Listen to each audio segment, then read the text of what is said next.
Hey Anna, how you going? Does this game look familiar to you? For those of you who don't know, hold on, let me just turn down the game volume a smidge. I think it's a bit loud compared to me. This game that we're playing today, Wrapped with a Kiss, was made by Anna, by X Plays Games, or Legend X Games.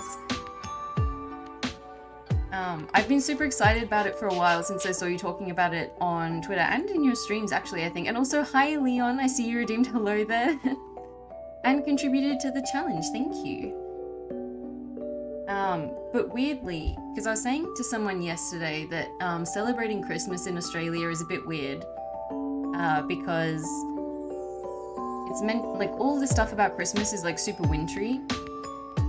But for me it's like summertime, so it feels a bit weird to celebrate Christmas in summer. But actually today the weather is really awful. It's really cold and really rainy. So actually it's the perfect weather for a Christmas game. I've got a hot cup of tea, I've got a blanket. I'm enjoying the Christmas vibes, Wrapped with a Kiss that brings up bad memories from my days in high school. Oh no! Well, hopefully this game will have a much more positive spin to it. I mean, I guess it depends on the choices I make, right? I love this menu with the way the mistletoe shows up when you like highlight your option. It's so cute. And I love the music too. We're just gonna check options again one last time. Text speed, yes, max. This is so cute too with the red and the green. I'll turn down music just a little bit more, but I'll keep this sound and voice up high.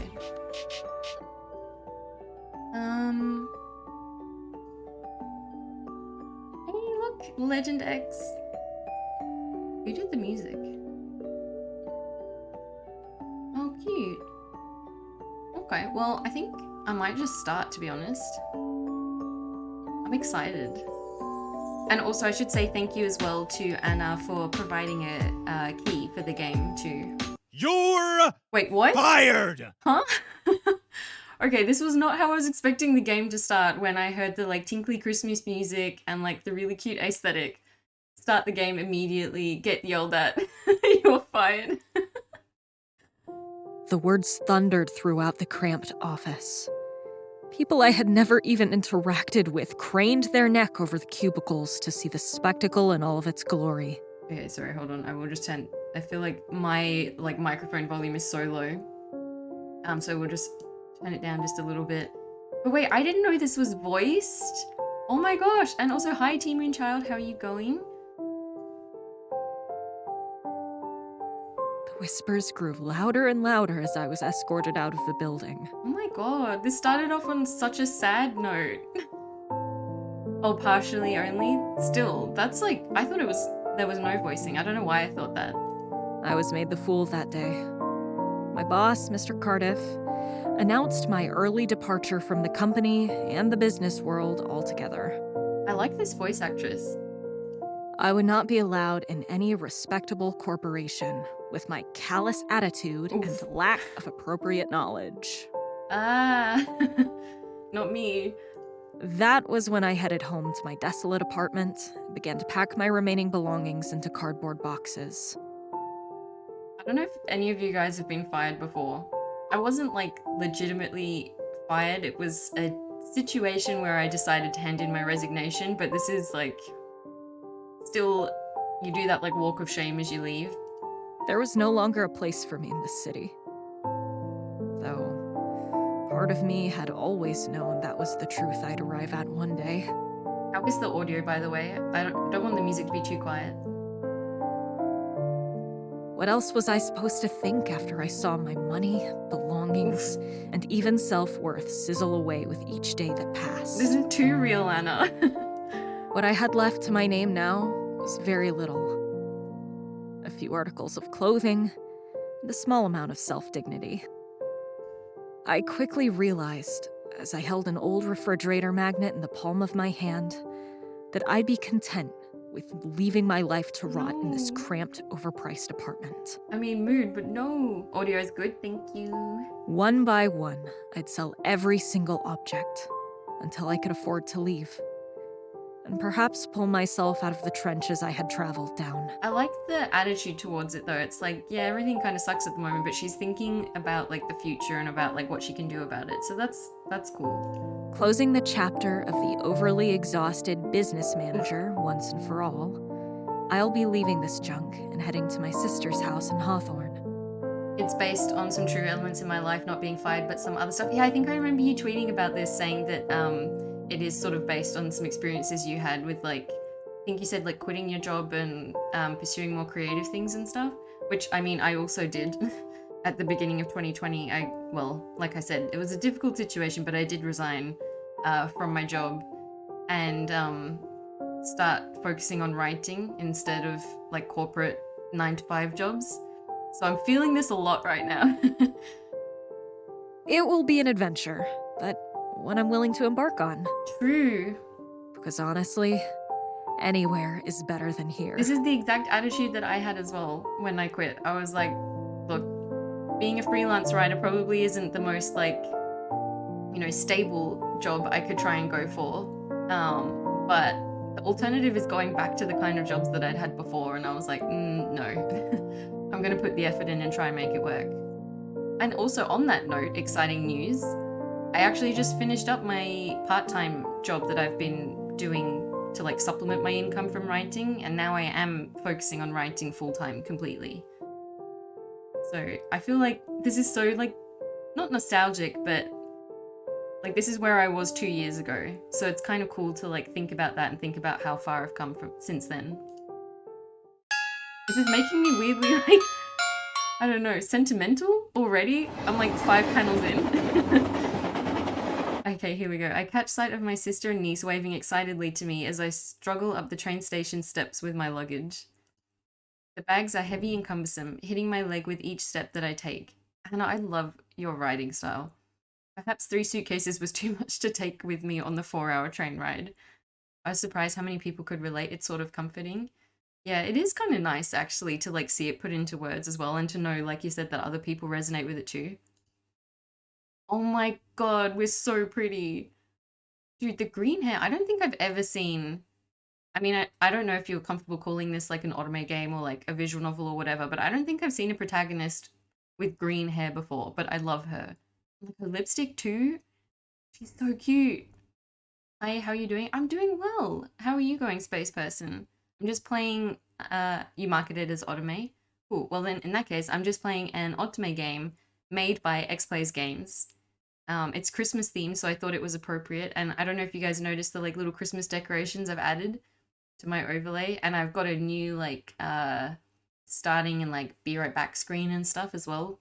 Because I realized I hadn't really gotten into the festive season. And I thought, seeing as today I'm playing a Christmas themed game, might as well get in the mood. And when I reach the top of the long staircase, I'm winded, taking a moment to inhale some fresh air. Also relatable. I love her outfit so much. So cute. Ah, the music as well. The cold air fills my lungs and I shiver. It's much chillier in Hawthorne than back home. Wait, Space Person, no! Don't ban that word. We have to read stuff out. MC quickly shakes her head. Not home. We'll do our best to not say that word out loud. Not anymore. Hawthorne will be where MC makes herself comfortable, at least until MC can get back on her feet again. Though glancing at everyone around her, MC wondered if she could get used to the abundance of trees. Ooh, we love trees. Comfortable walking space between people, and the lack of constant selfies being taken. So I'm assuming we've like left the city now. Oh, thank you for contributing to the challenge, Anna. So we've left the city now and we're living, I guess, in the suburbs or somewhere a bit further out anyway. Which is also what Una, myself, did after quitting that job. The city can be so overwhelming sometimes. There's just things constantly going on. It sounds like paradise already. Nice. Finally! Aww. Is this our niece? The 9-year-old girl puts an emphasis on the 2 syllables of my name, laughing. Not the funniest joke, if you can even consider it that, but we smile politely. cute. Oh my gosh, the character sprites are so cute. I love the, oh, damn it. We love the art style. All of us collectively. Wait, Mum, this is Noel, right? What a great name for a Christmas-themed protagonist. You lost, I know. It's only been 1 minute. She looks different from the pictures. She looks from me to my sister. Wait, we do look very different. I guess our eyes are kind of similar. I'm assuming green is an unnatural hair color. That's right, the last time we saw Zoe was when she was only 3 years old. How did we let 6 years slip by? It feels like it all happened in the blink of an eye. Mood. I mean, again, this is also a vibe after COVID. Like in Melbourne, we were in lockdown pretty much constantly for 2 years. And when Una went back to visit my family, like we barely I'm just gonna say I barely recognized my brother because he'd changed so much in the 2 years. Sorry. We couldn't figure out how to word that without saying the band word. Zoe has the same golden eyes as her mother, though her dark hair has a slight curl to it. Her hair was always like that, but it's more noticeable now that she's older. You should make it part of the rule that every time you mess up, the clock restarts. But it's hard. We'll think of some sort of punishment for the next stream. Tyson passed away a few years ago, but Natalie refused to have a funeral. She wanted to keep the family sheltered from that part of her life. We wonder if all that's changed. That's the point. Yeah, yes, that's the Coffee Bean herself. Is that my punishment? Oh, 3 minutes, it's over. Thank goodness. My sister and I lock eyes and she winks. Coffee Bean? I can't help but groan. I almost forgot about that dumb nickname. I was able to live the last few years of my life without ever hearing it, aside from the phone calls with Natalie. Can I just say, I really want this coat, IRL. That's such a cute colour. Never call me that again. Coffee Bean? The little girl tilts her head to the side with a devious glint in her eyes. She's going to be calling me... She's going to be calling me that from now on, isn't she? Yes. You heard nothing. This is so sweet. Especially after that, like, kind of... Not bleak, because like I said, there was still a bit of hope to it, but like... Yeah, I mean, we just got fired, so like, that's a pretty heavy intro, and now we've got like this really cute scene with our family. That's nice. It's better than a Christmas joke, true. Honestly, I'd take the alternative. Why do we hate the name Coffee Bean so much? Or Bean? Bah humbug. Zoe looks confused as my sister and I talk. I only shake my head. Nope, I'm not getting into the Coffee Bean story right now, but I want to know. I just got here. Mum, can we get hot chocolate on the way home? And now I want hot chocolate. I don't know. Noel just got here. She must be really tired. Are you, Noel? Are you too tired to try the best hot chocolate you'll ever have in your whole life? I'm never too tired for that, Zoe. I hope we go get hot chocolate. Hell yeah, I'm not tired, especially when hot chocolate is involved. Exactly. NC gets me. You sure? She frowns, but I shrug. It's a good bonding experience. I want hot chocolate too, right? Especially when it's cold. Perfect. Yes, I knew you were going to be the best. Oh, that's true, because if she was 3 the last time we saw her, then, like, she probably barely remembers us, if at all. Your mum is paying, right? I flash a grin at my sister, who shakes her head like a stern mother. She has a lecture for me, but I refuse to suffer through it until we're safely back at her place. Just this once, but I'm not helping with your bags. I roll my eyes. Zoe comes to my side and tries to take one of my bags from me, but they're all the sides of her. I can't help but chuckle at the sight. Oh, that's so cute. Zoe seems sweet. She's trying to help. I've got it. No worries, little... Oh, choose a festive nickname for Zoe? Wait, do we want to be Coffee Bean and Jelly Bean? That seems pretty cute. Although Gumdrop is objectively adorable. Candy Cane is also kind of cute, but I think I want us to both be beans. Like, we can be Coffee Bean, Zoe can be Jelly Bean. No, Zoe scrunches up her nose. By now, we've begun walking towards Nat's car, a small sedan with a bland coat of grey paint and a ding on the passenger side door. What did you just call me? It's cute, I promise. I managed to maneuver around the vehicle with my 3 bags, 2 rolling on each side, and the smallest stacked on top of another. Still cumbersome, but at least they're not weighing me down. Beans, right? We're both beans. What's wrong with that? Sorry. We all get terrible nicknames in this household. Fair. But holiday themed? Bleh. Wait, Zoe doesn't approve of my choice of nickname? Hey, what's wrong with the little Christmas cheer, love bug? So it wasn't here for the... Was there a good reason for you to be fired, or was it unjustified? I may have missed that, but I don't think we got told the reason why. It was just kind of like... I think from the sound of it, we didn't like really fit in with the environment there. Like maybe... Oh, what did she say? Like, not enough appropriate knowledge. And... I can't remember the exact word that you used, but like, a bad attitude, basically. So it sounds like she didn't like really fit in. But apparently we'll find out later. Easy for you to say. You don't have to hear people call you Jelly Bean. She has so much sass. I love her.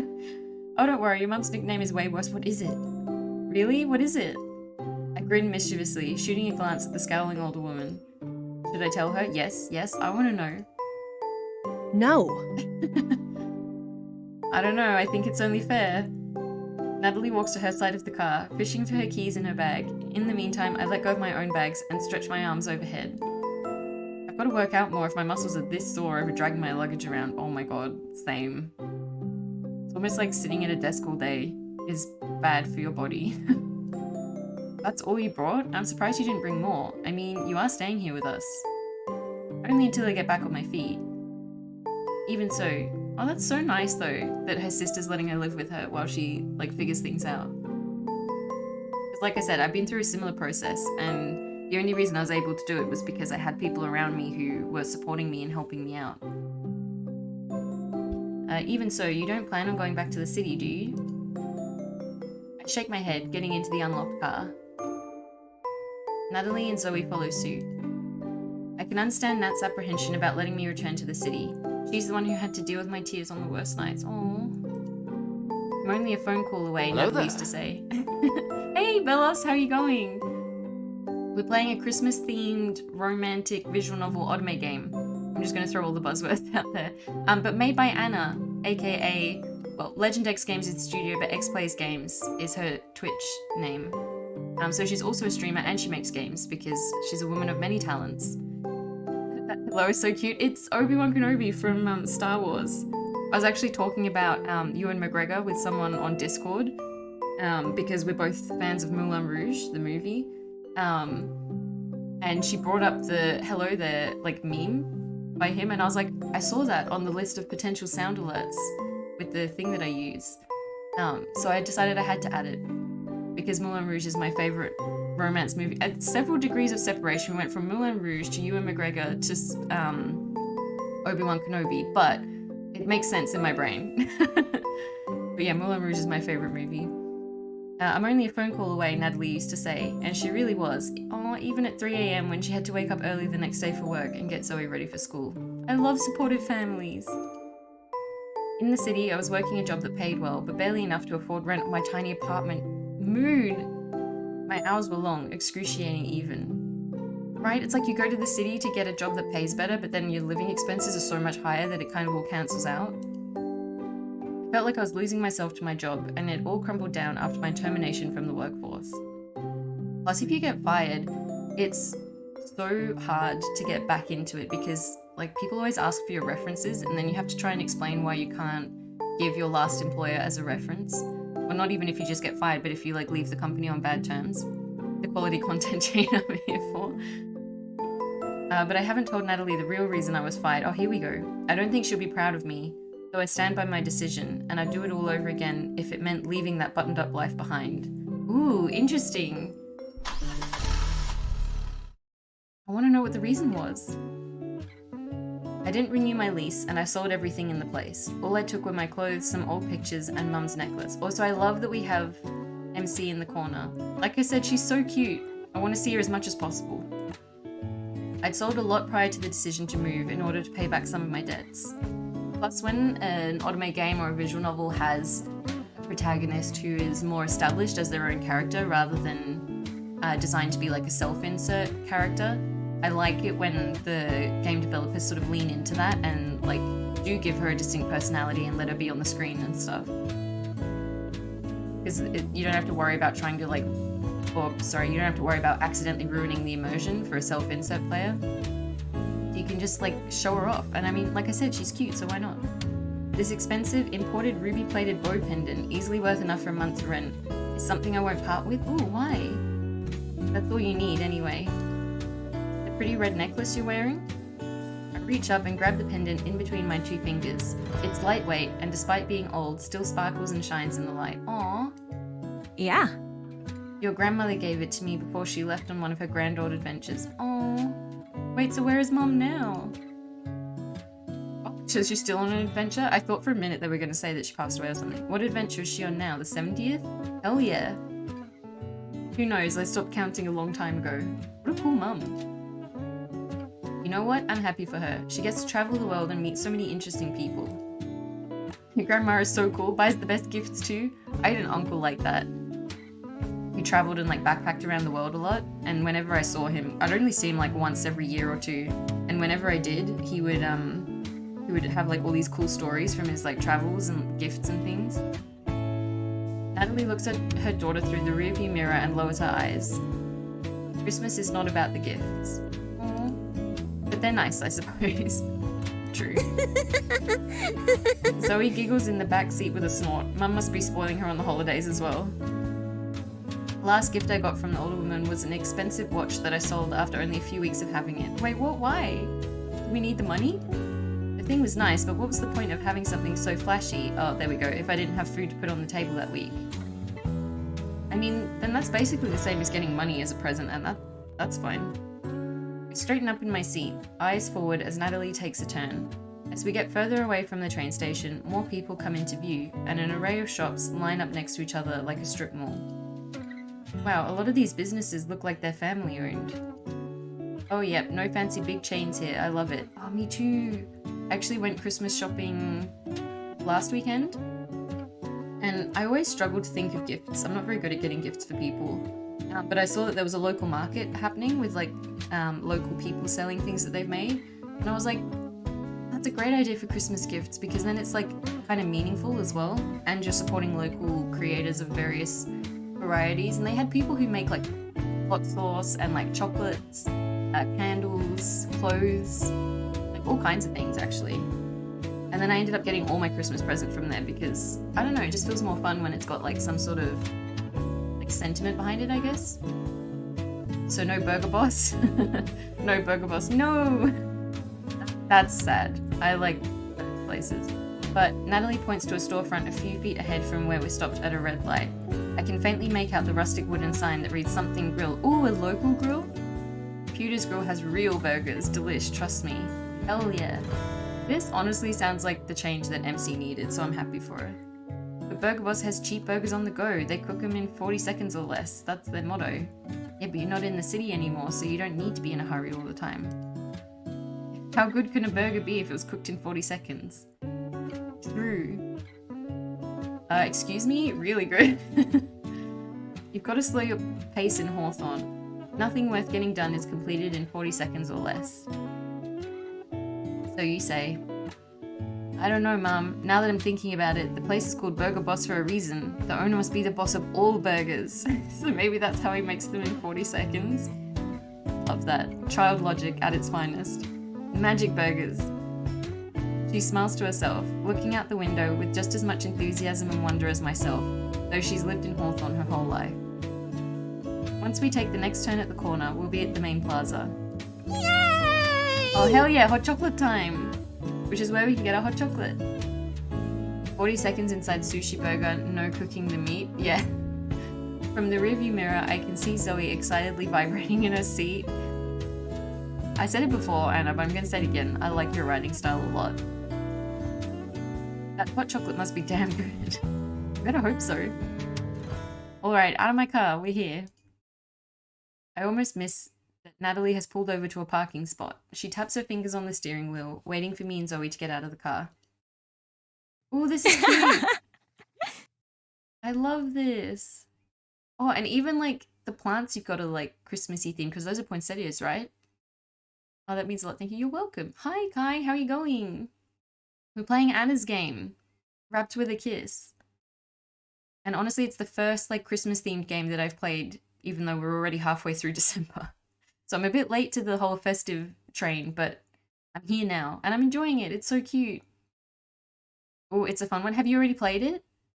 So this is marketed as an Otome game. Where are the boys? I think we'll meet them. I'm taking a little while to get through it because I keep getting sidetracked, but I think, is there one love interest, Anna? I think in all the screenshots you sent me, it was one. Zoe and I both barrel out laughing. I've missed Natalie so much. I never really had a second to stop and breathe back in the city, let alone think about the family I never visited. When I look up, I notice just how festive the square is. Hey, I just did that. There are poinsettias outside all the shops. I love poinsettias. My mum gets one every year. One boy, cute local carpenter. Oh, hell yeah. My friend got it and I watched them play it. I hadn't had the chance to play myself. Oh, nice. I deliberately haven't watched anyone play it yet because I didn't want to be spoiled. Wreaths decorate some of the business doors, and there's a very fancy tree in the center of the plaza, though nothing is too elaborate. It's tasteful, like a Christmas card. See, I love the way you describe things. Back in the city, holiday decorations are even more elaborate. There are blow-up Santa decorations outside of every storefront. But that's because the city likes to, like, blast your senses. Oh my god, the music! This is so good. This is the most Christmassy I've felt all month. The fanciest places have sparkling reindeer statues and other gimmicks like holiday hashtags that people can use when they take pictures next to the displays. Then, of course, there's the present boxes that are everywhere. Train stations, lampposts, store windows. The holidays are an in-your-face kind of thing. See, exactly. What do you think of Hawthorne so far? I've been here for 5 minutes. Yeah, but she's already vibing with it, you can tell.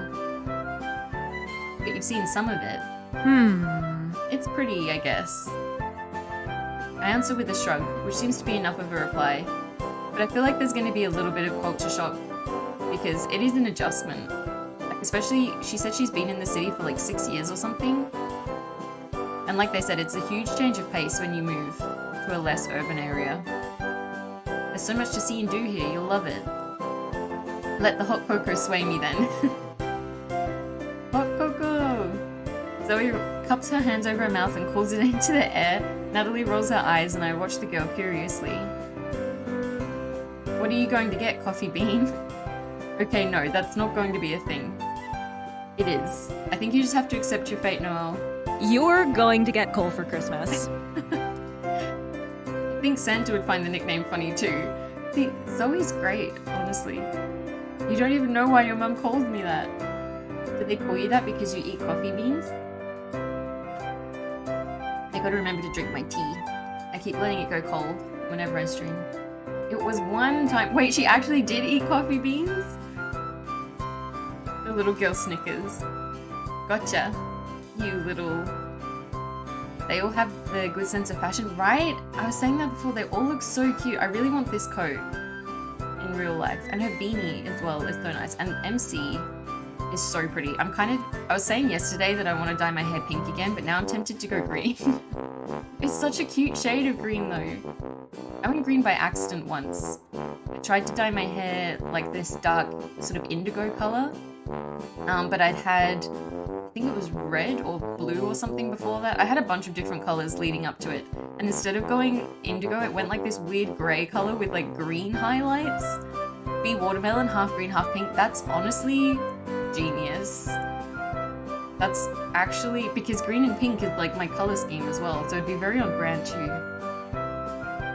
Okay, I'm gonna have to look up hair dye after this. Little Bean would have been a better nickname for the kid. I don't know, I like Jelly Bean though. Jelly Bean's pretty cute. Natalie interrupts the two of us by having a menu in front of by placing a menu in front of my face. Is this game gonna make me hungry? Huh? Pick a hot cocoa flavor? There's multiple flavors? It looks like there's 3 varieties. Oh, red velvet? No way. I had a red velvet cookie at the market that I went to for Christmas shopping. Man, I love red velvet. It has a small star next to it, which the menu he notes as a consumer favorite. I bet. Then there's the rich dark chocolate flavor. And lastly, white chocolate with raspberry. Man, you're killing me with all these flavors. No, I knew it. I knew the game was going to make me choose. How do I choose between white chocolate and raspberry and red velvet? I saw that flavor at the store for cocoa and just went for the French vanilla. Man, white chocolate? I know this is probably an unpopular opinion, but white chocolate is my favorite type of chocolate. But I also love red velvet. I think I'm gonna go white chocolate though. Yeah, I'm choosing white chocolate. Why is this decision so hard? I've made decisions in games where I've like had to choose between like life or death situations, but the choice about what flavor hot chocolate to get is like the hardest one I've ever had to make. I'm gonna go white chocolate though, I think. I think I'll have white chocolate. Good choice. Hey, Zoe approves of that. She didn't approve of my nickname, but she likes my taste in hot chocolate. Vanilla is pretty good sometimes. It depends on like what mood you're in. Wait, I just caught a glimpse of their pants. I want to see their full outfit. Is there a way to like remove the menu temporarily? I don't want to like press random buttons in case I skip something by accident. Well, what do you think, Delish? Absolutely. Hell yeah. Man, now I'm gonna have to find out how to get a white chocolate hot chocolate. See, told ya. 3 of us decide to take our cocoa to go as the place is packed inside. I caught a glimpse of their pants. You want to hide the text box? Yeah, if that's possible. Just to like see their outfits. Bellis, why are you sweating at that? H? Ooh, it is H. Oh my god, I had no idea that Zoe's coat was actually a dress. That is unbelievably cute. Wait, I'm playing it through itch and not Steam, so what's the screenshot button? I normally play through Steam, but I think if I press F12 that won't work. If you ever go to Asheville, you need to go to French Broad Chocolate Lounge that they have. Ooh, okay. S. Ooh, it worked, yeah. Oh, look at the font. Can you choose the font? Hey, Thick Bus Driver, how you going? Asheville is super. Where is Asheville? Is that American? I see Del followed it. She did! Yeah, I'm sorry I could only end up playing one game of Overwatch with her in the end. That was bad timing. Very crazy with all the fall weather. It's in North Carolina. Okay, interesting. If I ever go to the US, I'll keep that in mind. I feel like I should go at some point. I've just never been. The 3 of us decide to take our cocoa. Oh, I already read that. I'm actually shocked to see so many people. You'd think it was the lunch rush at Boss Burger. But this is way more wholesome than a fast food burger. Like, we're sipping cute hot chockies. Lurk, thank you for the lurk, Bellis. I appreciate it. Nap time? Fair enough. I love naps. Nap time is important. They also have just liquid chocolate in cups. Ooh, I've had that before at Phillip Island, which is just off the coast of Melbourne. I went to a chocolate factory and they did that where you had like the thing that you heat over a candle and you put the chocolate in and it melts. That was so good. I take another large gulp from the festive paper cup. If everything is as good as this hot cocoa, Hawthorne won't be such a bad place.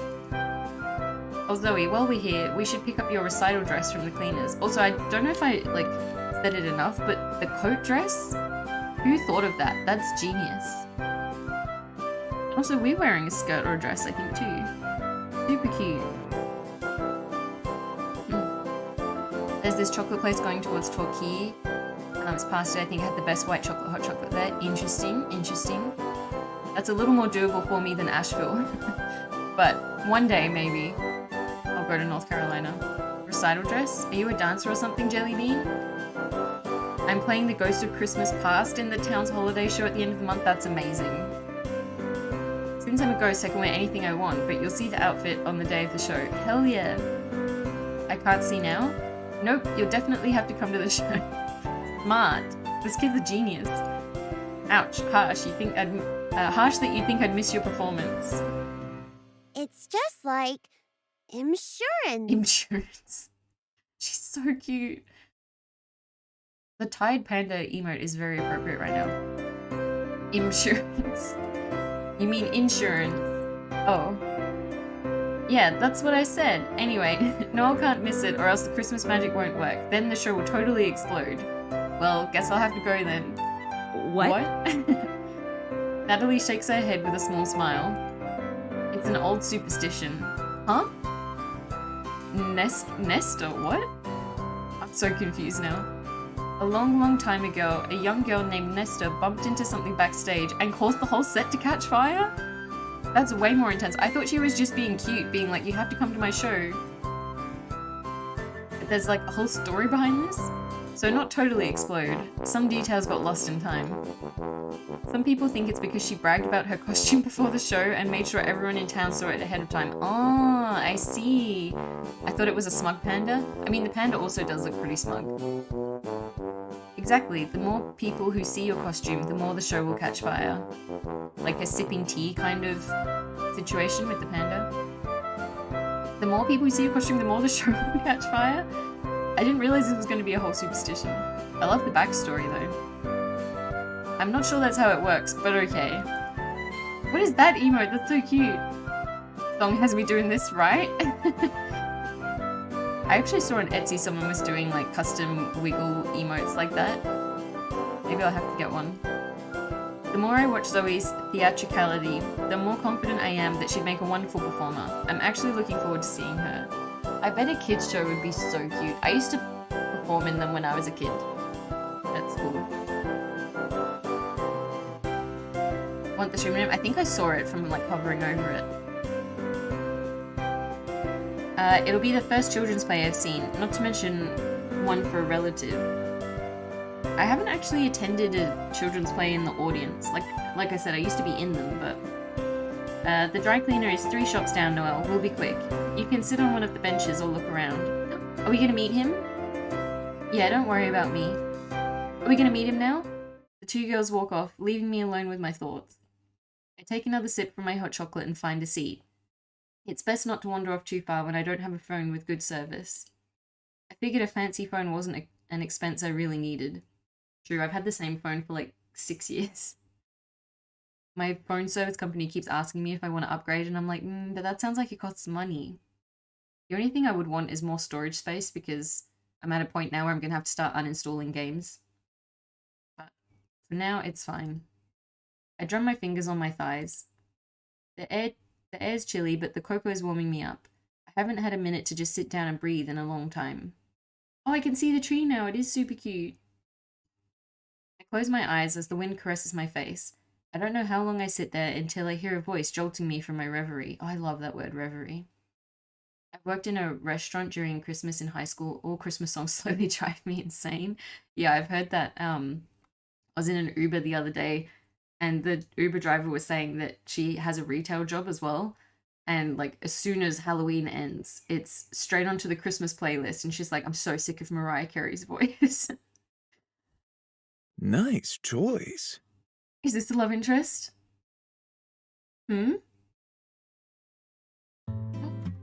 Oh, he's cute. And he has green eyes. He matches my hair.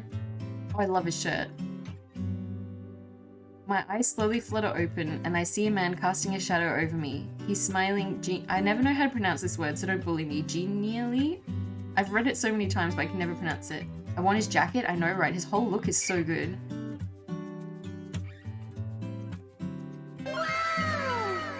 Oh, thank you for the follow, Princess Emily. That scared me a little bit for a second. Then I was like, where did the wow come from? And that's my new stream alert as well. I think, Anna, we were talking about how we have the stream alerts designed by the same artist. And I think you said you've got the grey cat, right? I got the pink cat. The cute cat. I know, it's so cute. What do I say? What did you get? You can tell what I'm drinking, or thanks. Oh no, now I'm getting stressed about decision making again. And also, again, I love how you've got like, it almost looks like candy canes, like the way it changes red and then it like changes direction as well for the stripes when you highlight it. So cute. Such a nice like little touch. The cute cat, yeah, with the cat with the love hearts. That's the automation my emotes, isn't it? I can help you cheat, but only if you want. No, don't let me cheat. Hold on, I'll save. I should start getting in the habit of saving. Like, look at the menu as well. The font you chose is so cute too. I'm gonna be open to conversation. I feel like if I just say thanks, that's kind of like, bit curt, and it's like, where does he go from there? Like, I want to give him something to work with to keep the conversation going. I will say, if you don't like a choice you made, you can roll back or use the page up button. Ooh, thank you. That is helpful to know. I'm gonna say, what did you get? Is that like conversational, right?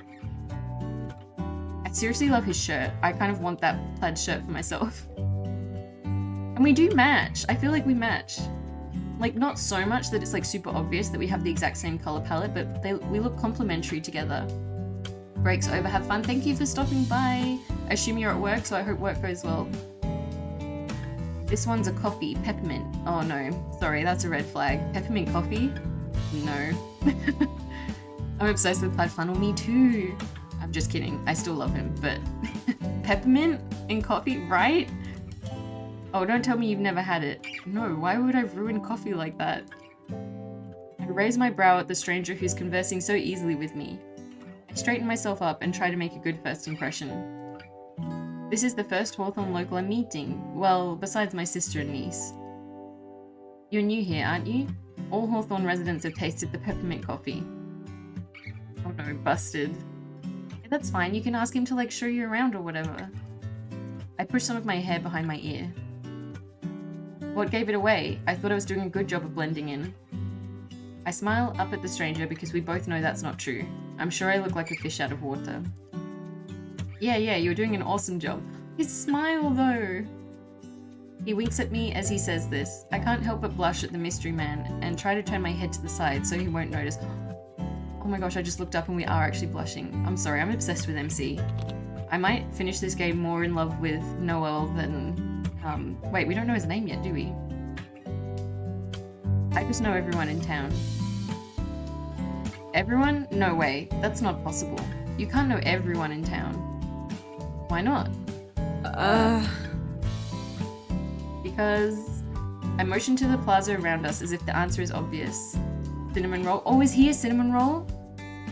X's game looks great. It does. Also, hello, Ryuk? Is that how you pronounce it? Or Ryu? Motion to the plaza around us as if the answer is obvious. We're not in some small mountain town isolated from the rest of the world. That's what I was thinking. Like, this definitely isn't in a city, but it's not like rural either. Also, everyone is so mean to retail staff and waiting staff during the holidays. Oh, I know. I used to work in retail and hospitality as well. This plaza is pretty sizable. Even the train station had a lot of people milling around. About. If he's like fully extroverted and actually knows everyone in this like suburban town, I'm gonna be so jealous. The man begins to laugh, throwing his head back as he does so. You're from a big city, aren't you? You've got to be psychic or something. I think it's pretty obvious, Noel. No. He shakes his head. You city dwellers are used to packed spaces. It's pretty easy to spot you guys in a crowd. Hawthorne really isn't that big. I noticed the name and had to watch. Well, welcome in. Yeah, I think, like I said, this is my first Christmas game that I've played this month, even though everyone else has been getting into the festive season, and I figured Anna's game was the perfect place to start. I love visual novels, so this is exactly up my alley, especially romantic ones and anime games. Compared to the city or not, there are still so many people walking around now. You can't know all of them. Okay, maybe not all of them. Before I can say anything, he places one of his hands up to stop me. But Hawthorne is a winter town, so there's more people walking around than usual. Tourists, you know? That doesn't count. Sus. I do know all the locals though. Yeah, now you're backtracking. Do you make it a habit to welcome all tourists? Oh, please tell me he says only the cute ones. He shakes his head, grin never leaving his face. Tourists, no. New residents, yes. Wait, how does he know we're a new resident? Yeah, I never said I'm a new resident. Didn't have to. What? I tilt my head to the side like a dog trying to make sense of what's happening. I have no idea what this man is talking about. What about me gives it away, Mr. Detective? Your eyes? Huh? My eyes? I furrow my brows. Yeah. Oh. I wondered where he was going with that. Same as your sisters. You're related to Natalie, right? I said that. The only thing they had in common was their eyes. Oh my god. Now it all makes sense. This guy is probably one of Nat's friends. Yeah, but is he single though? I'm going to flip on her for getting the welcoming committee on my tail. Hey now, she didn't do anything but tell me her sibling was coming. Saw her and Zoe walk off in the other direction, so I assumed. The rest was just teasing. Okay, I love that. I love him. Teasing. I live in a tourist town too, and I can say tourist town. Yeah, that's fair. I used to live in a tourist town. Scrunch my nose up. Gee, thanks. It's okay, I'm into it. It's Hawthorne hospitality. We like to have fun here. You're Noel, right? Yep, that would be me. The man extends his hand toward me. My name is Elliot. I'm the Ooh. town's local carpenter. I was just thinking, like, I want to know his name. Elliot. He's so cute. Local carpenter? Like, there's only one? I've got to be in some kind of movie or something. I'm coming from the city to a small winter town where I bump into the handsome carpenter. Getting a little meta there. Like, I must be in a story of some kind. Only one good carpenter. I like his confidence, I'm not gonna lie. I'm jostled from my thoughts by the man's voice, and I try to straighten up. Is that so? I can show you my skills, and you can do the judging yourself. That is smooth. I've heard of her showing you from somewhere, but eyes I haven't. Huh? What was that? I've heard. Oh, hair showing that you're from somewhere, but eyes I haven't. Yeah, I know, right? Skills. What kind of skills? Wait, is that Zoe? I open my mouth to say something when I hear the laughter of a little girl. From the corner of my eye, I catch sight of Zoe swinging her arms in wide circles in her white jacket as she and her mother approach. Oh, look who it is, the little firecracker. That is a very good nickname for her, actually. Maybe it's better than Jellybean, but I'm never going to admit that. That's how you come up with a nickname, Noelle. The girl sticks her tongue out at me. Hey, I thought Jellybean was pretty good. I also thought Jellybean was pretty good, to be honest. Like I said, it means we match. We're both beans.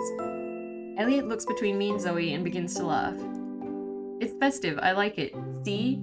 Elliot clearly has good taste. No, you don't. Natalie comes up to us, fumbling with straightening out her dry cleaning. Hey, Elliot. On a supply run? Elliot shakes his coffee cup. Fuel run. Equally as important.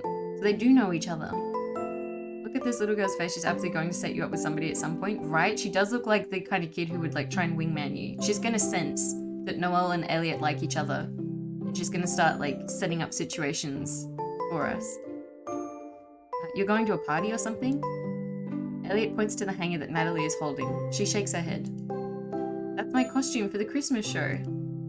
She jumps in front of it to shield it from prying eyes. I mean, we don't want the show burning down, that's understandable. Careful, if you look at it, the show will catch on fire and explode. How many times do I have to tell you, Zoe? Nothing will catch on fire when I'm the one building the set. Oh, true, he's the carpenter. You can't stop a ghost, Ellie. I love how everyone has cute nicknames for each other. How do you even make a nickname out of Una, though? I glance at the stranger, a glint of amusement in my eyes. Is he gonna give Noelle a cute nickname? I think she's right. Oh, for sure, I was just testing her. Drinking peppermint coffee again, Elliot? I'm still not sold on the peppermint coffee, though. You know I waited months for this flavour to come back. I'll be here every morning. Also, it's a Christmas-only flavour of coffee. I don't doubt it. I can't wait to grab a cup in the morning before work. Are you sure you'll wake up on time? Of course, I'll make time if I have to. Huh? No fair! You have to get me hot cocoa if you come here in the morning. But you'll have to wake up even earlier if you want some before school, you know. Never mind then. Rude. I'm still sitting on the bench, watching Elliot as he, Nat, and Zoe talk with relative familiarity. Feels kind of awkward seeing the man talk to my sister like they're best friends, siblings even. Are we getting a little jealous? I'm the stranger here, not Elliot. That's okay, that can change. Nat finally takes notice of me and grins. It's almost as if I'm an afterthought to the situation, added on because of an inconvenience. I feel a little awkward, to be honest. I see you've met my sister, Noelle. What are your thoughts on modern architecture? As in, like, this sort of thing with like the cubes and stuff. I mean, I'm not a huge fan personally, but I really like vintage stuff in general. So like in Melbourne, there's a mixture of sort of modern architecture like that and like Victorian architecture, and I definitely prefer the older buildings. Yes, what a wonderful conversationalist she's been. I try my best. I look up and try to smile meekly. If not for me losing my job, I probably wouldn't be here. I'd probably still be a stranger to my whole family, sending the obligatory happy holidays text and being on my merry way. Again, mood. It's lovely meeting you, Noelle. Welcome to our small town, and I hope you enjoy your stay. Okay, the voice actor is also great. I'm already in love with Elliot. But however long it is, I get the feeling we're gonna end up staying here. Permanently. I don't think we're going back to the city after this, surely. Nat looks to me for confirmation, but I only shrug my shoulders. Who knows how long I'll be here? I certainly didn't make any plans. Well, let's say a few months. So we know forever. Cute. Forever is a long time, we'll see about that. Oh, does that mean the idea of forever is on the table? Okay, he needs to stop. That's too smooth. Elliot wiggles a brow and takes a sip of his coffee. He's too charming, I can't handle it. There's a slight grin on his face, and I quickly realize that the man loves to joke around. Yeah, but like in a really hot way, and it's like making me blush IRL. At least he's making an effort to include me in the conversation. I agree, much prefer the older forms of architecture to the newer ones, which is one of the reasons I prefer Otome set not in the modern era. Oh, that makes sense. Perhaps he's extending the courtesy because of his relationship with Natalie. Guess I have to try and make Hawthorne look really good so you'll want to stay. See, what is he? Can you stop saying things like that? You've been doing a great job of it already. Of course you'd say that, Natty. Hey, I'm not lying. You fixed up this place really nicely. And he's like capable and like a handyman. Too much. If someone who hasn't lived here for years thinks it looks good, I'll believe you. Natalie and Elliot both turn to me, and I shrink back in my seat. I will admit that Hawthorne is very different from the place I've lived for the last few years. For one, my family is here, and I won't be crammed inside a shoebox-sized apartment. Mood. However, everything still feels new. I'll need to get used to being here. I think Hawthorne is... Ooh, I get to choose? I think it's pretty. I'm gonna save again, though. Wait, I can't save, no! Wait. Say pretty. I think, like... I don't know, she seems not super used to it yet, but she's also been, like, admiring it a bit. And I think it's pretty, so I'm gonna go pretty. It's pretty. I give him a half-hearted answer. See? Elliot shakes his head. I'm not convinced. That sounded kind of flat. Besides, Hawthorne is more than just a pretty space. I mean, to be fair, we haven't had much of a chance to get to know it. I've only been here for an hour or so. I can't really judge. If you'll be here for a while, then I'll have time to show you Hawthorne's best-kept secrets. See, what did I say? He can show us around. That's a great excuse to spend time together. Some not even Natty or Zoe know about. Oh, hell yeah. Wow, Elliot, you're really gonna give away secrets like that? Thank you for the redeem.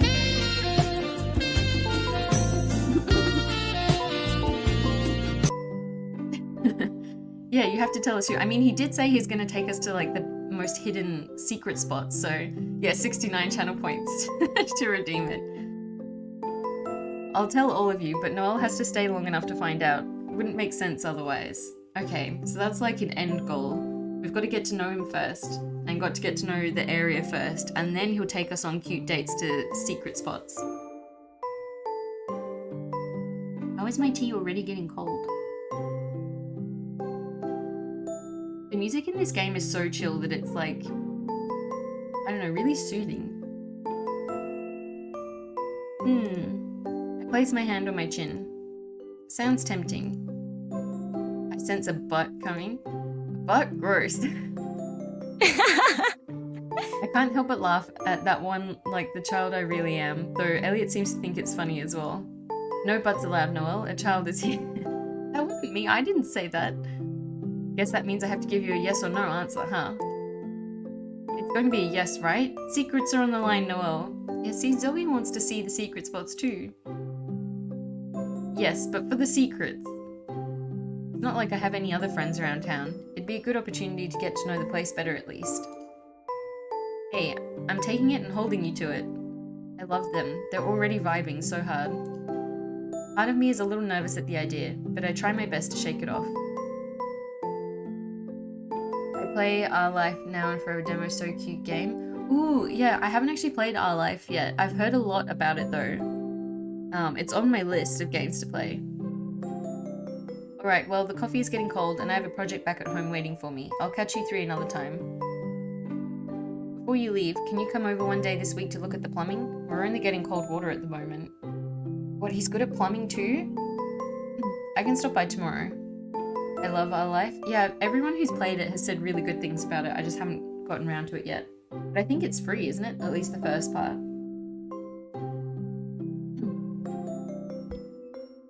No. Absolutely not. Monday is your day off. You're not coming over to do work. Natty, it's you. Can't let you shower in cold water. It's like ice out here. So, like, they're clearly quite close. I don't know. Are we getting, like, X vibes? Or are they just really close friends? And if not for you, for Zoe. Yes, Mum, for me, I hate the cold water. Zoe's like, I'll make him come in on his day off. I don't care. I look between my sister and Elliot. The two of them are closer than I initially thought. Yeah, that's what I was just thinking. Natalie knows his work schedule. Elliot treats Zoe like she's family. Are the pair dating or interested in each other? There's certainly some chemistry there. Right? That's what I'm saying. If you really don't mind. I don't.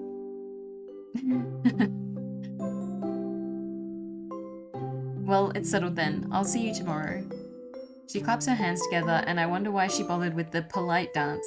I can see in her eyes she knew damn well this guy was going to come to her rescue. What's up with the two of them? Tomorrow, then. Wait, are we gonna have a weird, like, love triangle with our sister? I don't know if I'm ready emotionally for that. Elliot waves at the 3 of us and walks off. I watch him for a moment, curiosity getting the best of me. Let's head home. Natalie motions for me and Zoe to start walking to the car. My feet feel heavy as I stand up. Hey, Duckly Live, how you going? I'm tired, but beyond that, I'm feeling apprehensive about being in a new place. Zoe runs a few feet ahead of us, blissfully ignorant to the feelings eating me up inside. As I watch her play, I can't help but feel a little jealous that I'm not as carefree as her. Give it time, Noelle. Isn't your sister married? I don't know, I don't think she ever mentioned a husband. Or a wife. We're playing a Christmas-themed romantic visual novel made by Anna, who's in chat at the moment. How's it going? Just came back from sledding with the kids. Oh, that sounds so fun! Yeah, no, it's going well. I'm enjoying this game. It's very Christmassy, which is perfect for this time of year, and it was just released on Steam. And I've been meaning to play one of Anna's games for ages, so I'm excited to finally... Her husband passed away recently. Oh, wait, now I remember that came up. Yeah, that's right. Happened in the beginning when it was like lots of sad things. So her husband passed away recently. Zoe runs a few feet ahead of us, blissfully ignorant to the feelings eating me up inside. Oh, I read that. I can't help but feel jealous I'm not as carefree as her. But like I said, that'll happen. You just gotta like get used to the new vibe in this new town. We need more visual... You like visual novels too? Hell yeah. I love visual novels. Hey Nat, I have a question. My words are sudden, leaving my mouth in a burst. I have an answer. You and Elliot? No, don't start this. Wait, so that seems complicated then. Natalie shakes her head fervently. What? Start what? I'm just curious. You two seem close. We are, but it's not anything like you're thinking. Has he been helping her out because she's been grieving and stuff? You don't know what I'm thinking. You're thinking that he and I would make a good couple. What? No, definitely not. She's blushing again. Cute. Natalie rolls her eyes. A lot of people see it as more than it is, but Elliot is just a genuinely nice guy who cares about me and Zoe. That's it. That's it? Yes. Oh, Elliot was Tyson's best friend. I'm assuming Tyson is her husband. I can't date him. Doesn't feel right, and I'm pretty sure he feels the same way. Well, I like the way this is framed then, because it's like, you get to see that he's like caring guy and like a family guy, and that he's already close with your family and your sister and like reliable, clearly. But also you don't have to worry about any jealousy with your sister. Oh, well, if she puts it like that, I guess I can understand how dating her deceased husband's best friend could get complicated. Yeah. However, Elliot is single. He's handsome, funny, has a good job, good with kids. Totally not judgmental. I love that she's trying to sell him right now. I have more if you want to hear it. Why would I want to hear it? Clueless. Because you're single and have no baggage? Oh, so because she cares about both of them. She cares about Noelle and Elliot. She's like, I want these two people who I know are good people to get together and be good people together. That also means to tell my children you for trying to date him since they think you should date her. I mean, maybe. I don't know, we'll see. Don't play matchmaker, Nat. Why not? You were just about to. I just thought there was some chemistry, that's all. Sure, that's all. Wait, was Noelle, like, subconsciously trying to gauge how, like, available Elliot was? She was like, about you two, is that a thing? Or, and you think she's asking because she wants Natalie to be with the cute guy, but really, she wants to know if she can start thinking about Elliot that way. She gives me a knowing smirk, but turns her attention to her daughter, who is waiting in front of the car. I love Natalie, she seems great. Time to go home. I'm sure Noelle is tired after a long day. That noise is so relatable. That's how I feel every morning when I have to get out of bed. It's like, oh, but bed is comfy. But can we go on another adventure soon? Natalie pats her daughter's head with a serene smile, and I feel a warmth fill my stomach.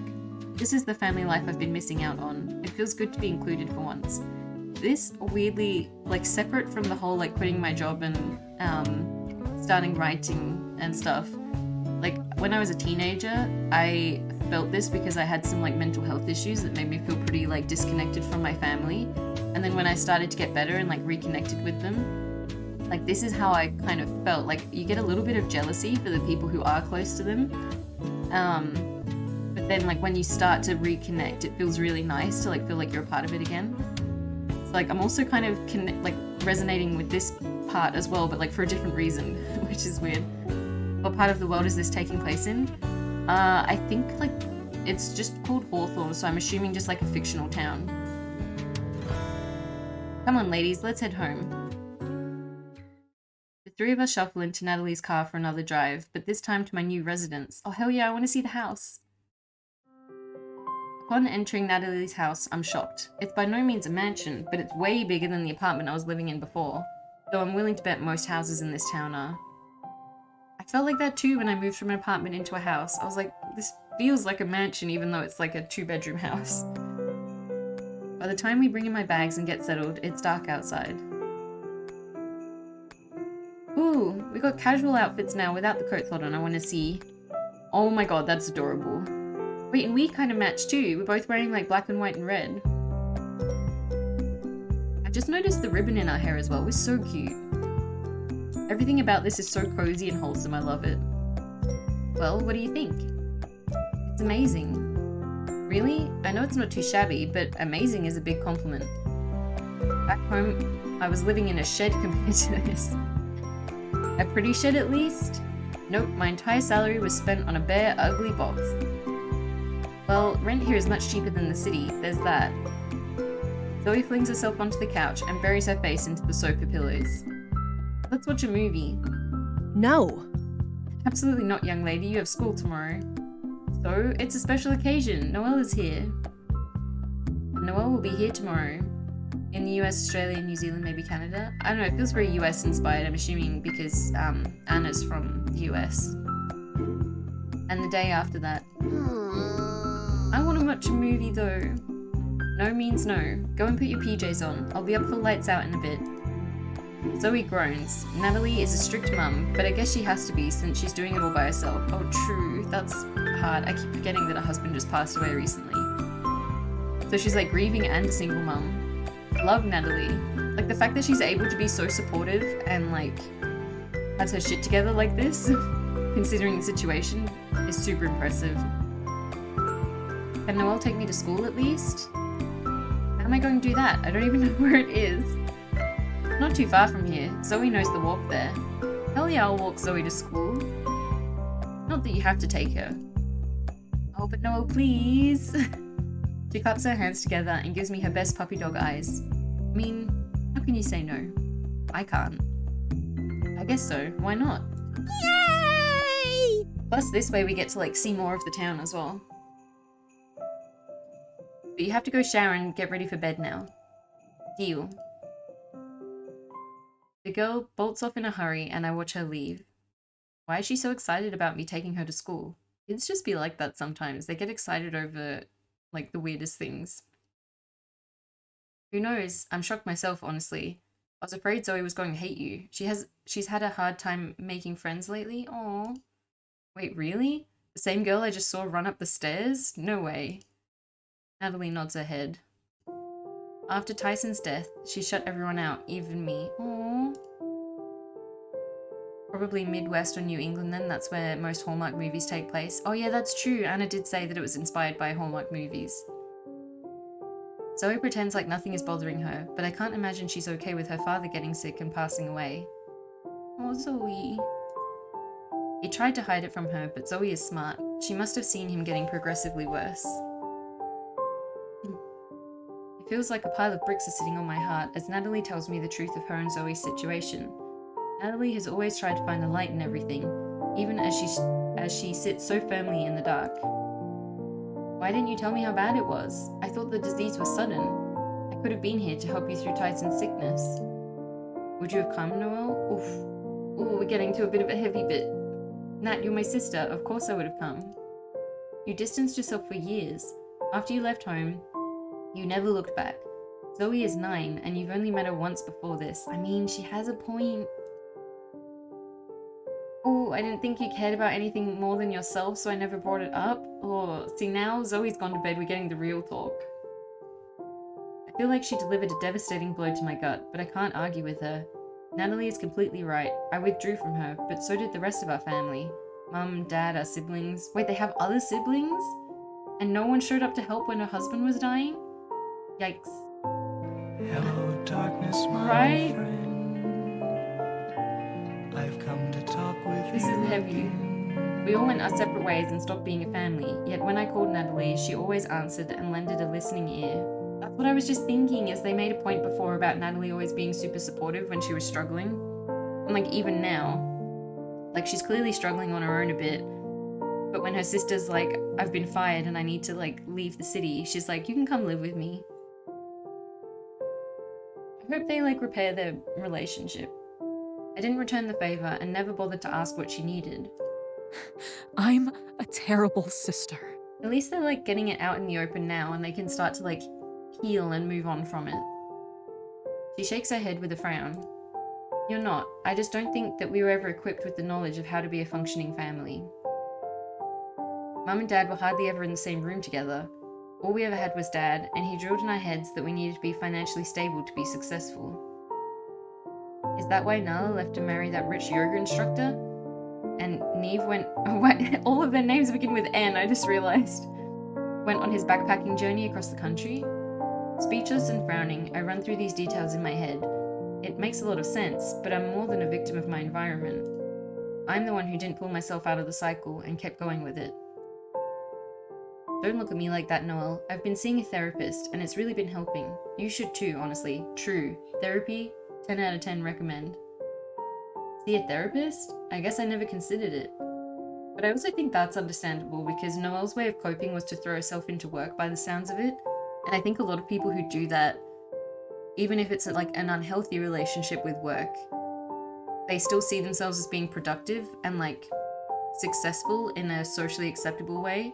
And so they don't necessarily realize that the way they're coping is unhealthy and something that should be addressed, especially in like therapy, because from the outside it looks like they're succeeding.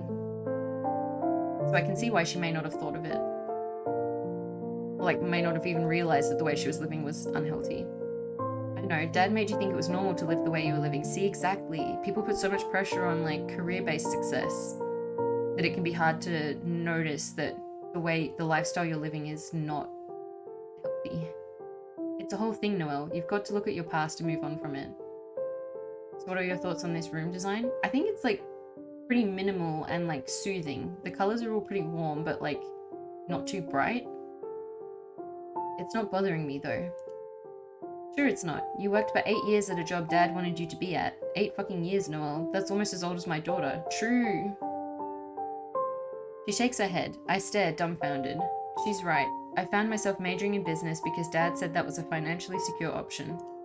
He was always veering us in that direction. I don't know what I would have chosen to do otherwise. The thought plays on my mind. I'm not very creative. What else could I have done?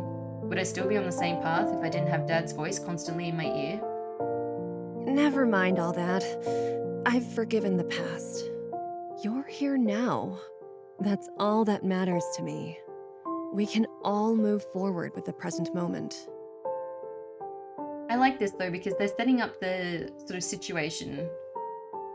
And I guess like Noelle has kind of hit rock bottom, but now we're in a place, like a context where we can start to address that and move forward. If you want the number to my therapist, I'll be happy to give it to you as well, though maybe it's best to see someone new. She could refer you to a colleague. I need some time to think about everything. You just unloaded a lot. That's a pretty big, like, epiphany to have. I know. She gives me a warm smile. Take all the time you need, but in the meantime, let's get some sleep. You have to be up early tomorrow to take Zoe to school. She leaves the house at 7:15? Yeah, that's not a problem. My body is used to sleeping and waking up early. I mean, actually true. When I was working full-time, that wouldn't be that difficult, but now, no way. Take care and sleep in after tomorrow. I think you could use a little rest. She's going through a lot of adjusting in a very short space of time. Yeah, maybe. But I'm looking forward to seeing... Oh, thank you for the follow. I don't know how to pronounce your name, sorry. 5 Athrud? That's so late. 7:15 is late? I lay in the dark, tossing and turning in bed. By now, I'd usually be asleep, tired from a long day of work. Not even the fatigue is enough to settle my racing thoughts as I stare up at the ceiling. The mattress underneath me is firm, almost new. I imagine this guest room must not have been used often. Anna's husband is good? Wait, who's Anna's husband? Oh, Seth? Hi, welcome to the chat. I appreciate the follow. Wait, what did Anna's husband do? Turning to my side, I screwed my eyes shut and tried to lull myself to sleep, but all I can think is what Natalie told me earlier about our parents. Her name's Anna? Wait, what? I feel like I missed the joke. What did I miss? I'm sorry, I totally missed what you were joking about. I always got up at around 6 for school. Oh, true, yeah, when I went to school it was a lot, earlier. In my chat, people think Seth is my husband. Oh, okay. My bad, I totally missed that. Mum has never been around long enough to actually be our guardian, and our father constantly drilled in our heads that money defined us. Was this a joke? No, it wasn't that. I just completely missed what the joke was about. It went over my head. I remember working in my dad's company by the age of 14, handing out flyers on the street. I never got to hang out with friends or ride bikes. I was always indoors, studying or helping Dad. I wonder if I wasted too much time living for someone else. How are you enjoying the game? I'm enjoying it a lot. Like I was saying before that some of the struggles that MC is going through are like pretty familiar. But I like the way that it's sort of framed in this, like, that's the situation, but clearly the goal of the story is to kind of like grow from that and overcome it a little bit. So I'm looking forward to seeing how MC does sort of grow from this situation and like what she decides to do in for the future as well. My true husband is the 2D movie along the way. Exactly, that's the spirit. Like at the moment, this is pretty heavy, but like her sister is super supportive and it feels hopeful. Called me 2D. Yeah, you're just pixels now. This thought overtakes me as I fight myself to go to sleep, but it's no use. The darkness never seems to leave. I feel like we'll move forward from this though. Oh my gosh, the music. The sun shines into my room. Ooh, our room is cute. And I groan, trying to cover my face. I don't remember leaving the blinds open. That must mean, did we forget to set an alarm? I'm off to bed, it's very late here. Well, thank you for stopping by and for following, I appreciate it. Nat, you've got 20 minutes. Get dressed and get out. Good morning to you too. We'll leave a lurk. Hope you enjoy the game. Thank you so much. I appreciate it. Can't be spoiling too much. Yeah, no, I don't know anything about the story yet, so I'm excited to find out. As painful as I turn over on the stiff bed, I couldn't tell you what time I fell asleep, but it must have been late because I feel like I was run over by a truck. Mood. I actually just got a new mattress this year and can recommend if you're waking up feeling sore, you might want to look into getting a new mattress because mine was like 15 years old. It was so uncomfortable. I was waking up in pain and then I got a new mattress and now it just feels so much better. Every time I wake up from a nap, I feel so much worse. Like physically or like fatigue wise, because sometimes I have a nap because I'm tired and then I wake up and I somehow feel more tired than when I went to sleep. Why did I agree to take Zoe to school this morning? Oh right, she was freaking excited and I didn't have the heart to tell her to buzz off. Ugh. It's fine, just get up, splash your face with some water. By the time you get outside, you won't be feeling so like gross. I feel like more tired. Yeah, I know that feeling. I force myself out of bed, my bare feet touching the icy wooden floor. Well, that'll wake you up.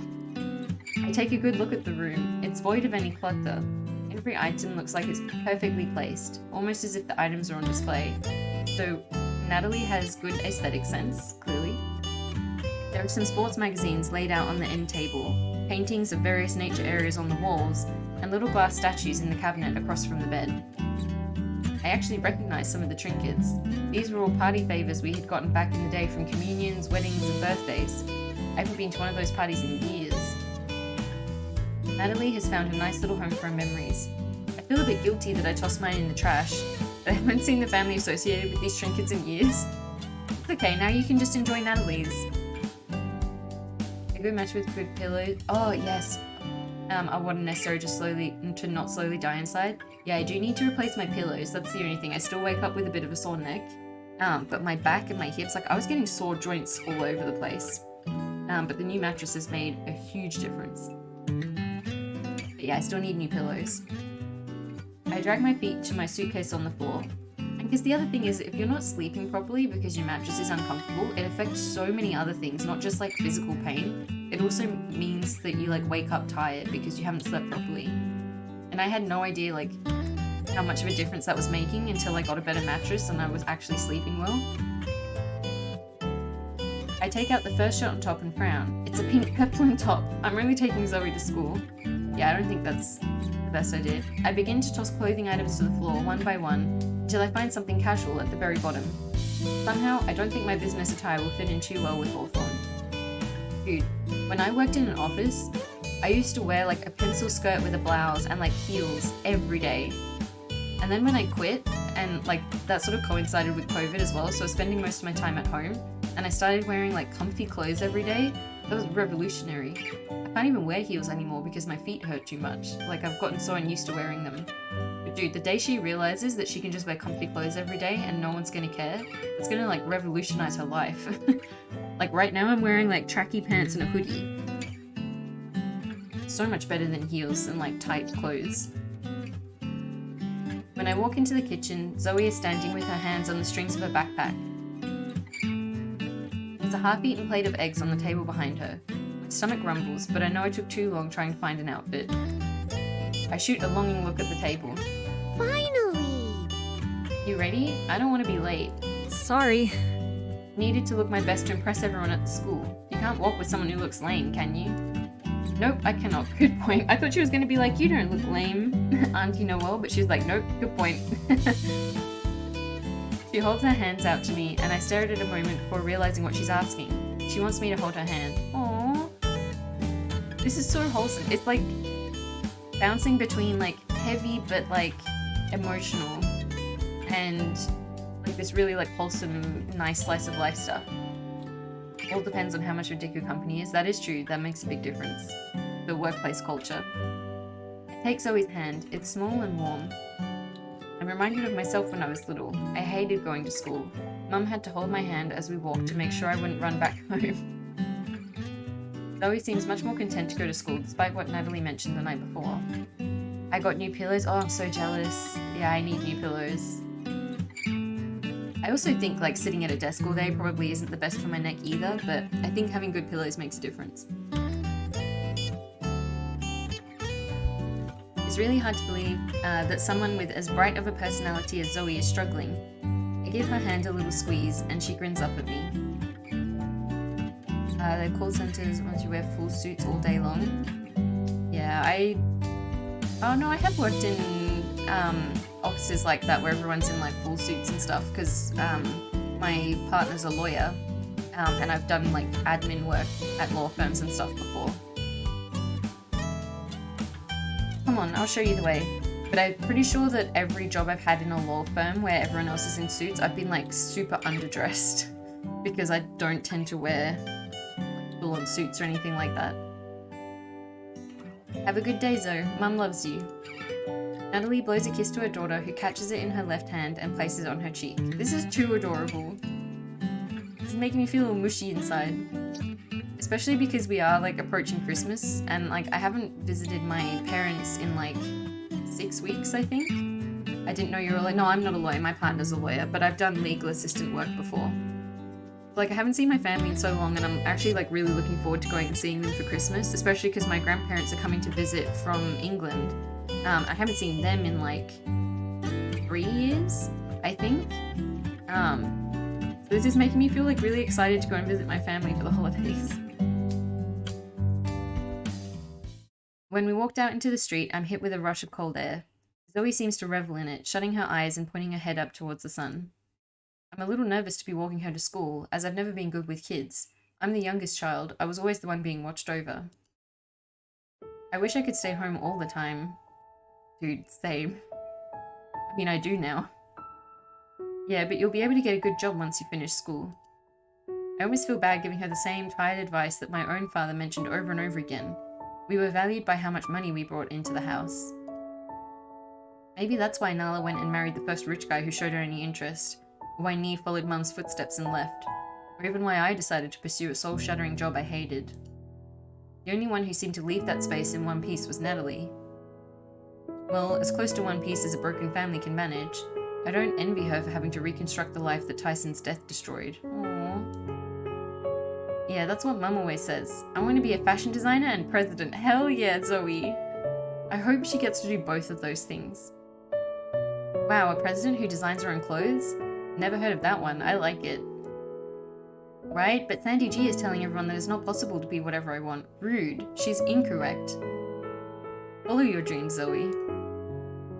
Of course it's possible. Anything is possible. I repeat the sentiment, but I'm not sure I believe it myself. The real world is a lot more harsh than what we let children believe. Yeah, but they have time to learn that when they're older. Let them be happy and have their dreams when they're a kid. Well, Sandy G says it's not, and everyone believes her. They laugh at me during share time when I write about it. Gross. Sandy G, we need to have a chat. General state of American work culture sucks. Yeah, I don't think it's like exclusively American, but from what I've heard, I think it's worse there. But we definitely have a bit of that here too.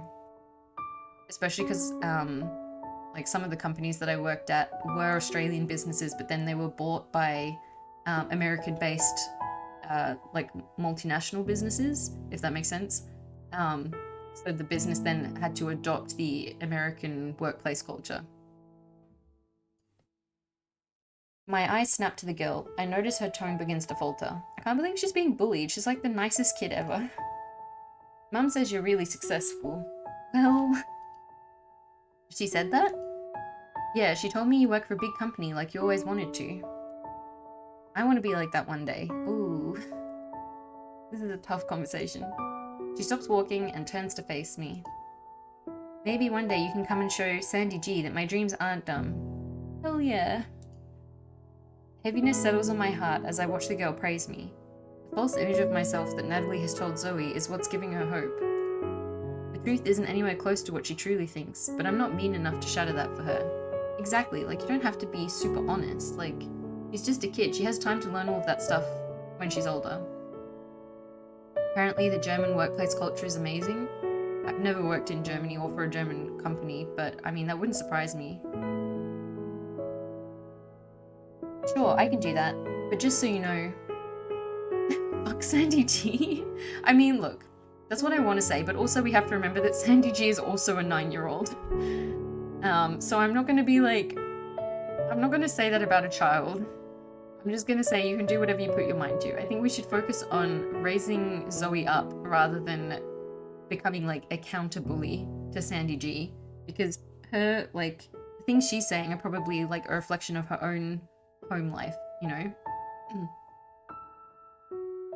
You can do whatever you put your mind to. Mum says that too. The little girl shrugs and runs forward. I mean, Zoe literally has like such a positive, well, I mean, like, clearly she's struggling with bullying at school, but with that like energy and enthusiasm and like creativity, she's gonna be fine. I only heard stuff, but it's basically all positive. Yeah, I think there's like a lot of European cultures that are a bit like that. Hey Noelle, come race me. I take in a large breath of air and steel myself. My stamina is probably not the best, but I'm not going to lose a game of tag to a 9-year-old. My feet slam onto the pavement as I chase after her. Oh, I feel like this is exactly what Noelle needs to like recover from her workplace issues. It was a short-lived moment, but walking with Zoe was nice. I am back with food. Oh, hell yeah. Food is good. I'm also feeling a little hungry. I might get a snack in a sec. She was talkative, more so than the day before. Almost as if she was finally able to get some things off her chest without her mother's watchful eyes. See, this is true as well. I think, like, when I was a kid, I struggled to tell my parents some things because they're, like, your parents. But another adult that you trust, like, it's good to talk to them instead, I think. So, like, I'm glad that they have each other now because I feel like Zoe can help Noelle and Noelle can help Zoe. When Zoe runs off to the school building, I watch for a few moments. I'm nostalgic as I remember the simpler times sitting in class, waiting for the recess bell to ring so I could play with my best friends, none of whom I talk to today. Oh, that is also a mood. I spent so much of class just staring at the clock. And also I'm not friends with anyone who I knew at school. Life is funny that way, pulling you away from your friends and plopping you into a new life. I shake off my melancholic thoughts as I feel the sadness creeping up inside. This time, things will be different. I have to stay positive. When I get home, I see Natalie leaning over a steaming pot of coffee. Oh, hell yeah. It smells delicious. Is it peppermint though? Welcome back. Everything went okay? Yeah. Yeah, mostly. Mostly? What happened? I contemplate telling her about what Zoe and I talked about earlier. If I had a daughter, I think I'd want to know if there was something bothering her. Do you know who Sandy G is? Oh yes, that's Bernadette's daughter. To my understanding, she's the popular girl that everyone likes. Why, did Zoe mention her? Yeah, apparently she thinks it's dumb that Zoe wants to be a fashion designer president. That is not dumb, that's the best idea I've ever heard. Dumb? What kind of nonsense is Bernadette putting in her daughter's head? See, that's what I mean, you can't blame Sandy G for that, like she's just, children just like repeat things that they hear. Probably the same nonsense as Dad did in ours. Exactly. I understand being realistic, but Zoe is a child. I don't want her to feel like she can't dream. True. The harsh reality talks will come when she's much older, and from me, not some little girl. Natalie stops what she's doing and frowns. The coffee machine behind her makes a whirring sound as it starts up. It's not a huge thing, but that's my daughter, and I want to protect her. I think she knows that, or she'd understand it. You're her mother, and I don't want her to get hurt. Oh, and you don't want her to get hurt. No, I don't, but I can't help getting angry when things like this happen. We need to go and have a chat with Bernadette. Zoe wants me to come to her school and talk to Sandy. Really? I glare at my sister. Yeah, someone told her that I'm really successful and work for a big company. Natalie's like, who? What? That's so weird. You did, so it's technically not a lie. You shouldn't embellish the truth so much. At some point, you'll need to be truthful with Zoe. I know, you're right. It's just much harder than it sounds. She's been through so much. No wonder Zoe was so excited to see us though when we arrived. We're like her hero at the moment. This little lie isn't hurting anyone. Seems like it's even helping Zoe out. Which is why I'm going to keep it, for now. Thank you. Natalie's phone begins to ring, and it only takes a single glance for her to know who it is. Also, can I just say, Anna, thank you for only having that ringtone go once. Because as soon as it started, I was like, oh no, this is going to be a race to read the lines until the ringtone stops. So many games I play, they have the ringtone on a loop until you click through enough of the lines, and I'm like dying inside as I'm trying to like skim read. So thank you for only making it ring once, so it doesn't drive me nuts. It's my job. Give me a minute. Wait, does she hate her job too? Natalie walks into the living room while I sit at the counter, tapping my fingers against the marble. The kitchen is clean and modern, not what you'd think a single mother and daughter would live in. Natalie was always a tidy person, however, this is sterile even for her. Wait, is this the house she lived in with her husband though? Like, it could be that way on purpose. Not a speck of dust can be seen.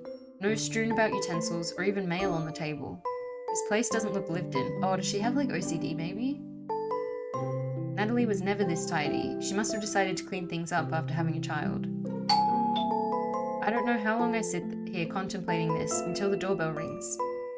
I look over to Natalie in the living room, who throws her arms in the air in an exasperated manner. Whatever her boss is telling her has her frazzled. I hope Natalie's okay, she's dealing with a lot right now. Don't worry, I'm just going to answer the door. I'm not sure whether Natalie hears me, but I climb out of my seat and head for the door anyway. Is it gonna be Elliot? I forgot Elliot said he was gonna come over to help with the plumbing, right?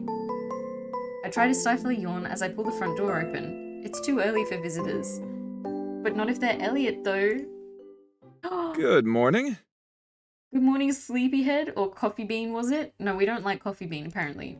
I groan. Elliot is standing on the other side of the door with a huge grin. Too huge for 8 AM, if you ask me. Has Nat been telling everyone that story? It was one time in 5th grade and it was a dare. I love him. I put my hands against my cheeks in exasperation. Elliot only chuckles. You never told me the story, but did tell me to call you that when I saw you. So, what happened in the 5th grade that one time? I shake my head and begin to swing the door closed when Elliot places his foot in the opening to prevent me from shutting the door in his face. Alright, too early for jokes. Yeah, we haven't even had our coffee yet, we've just looked at it. Anyway, I'm here to help fix the cold water problem Matt mentioned yesterday. I open the door again, this time fully. Elliot kneels down to pick up a tool bag by his right foot. I can't believe he's a carpenter and a plumber. This man can do everything. Right, the pipes. I totally forgot he was coming.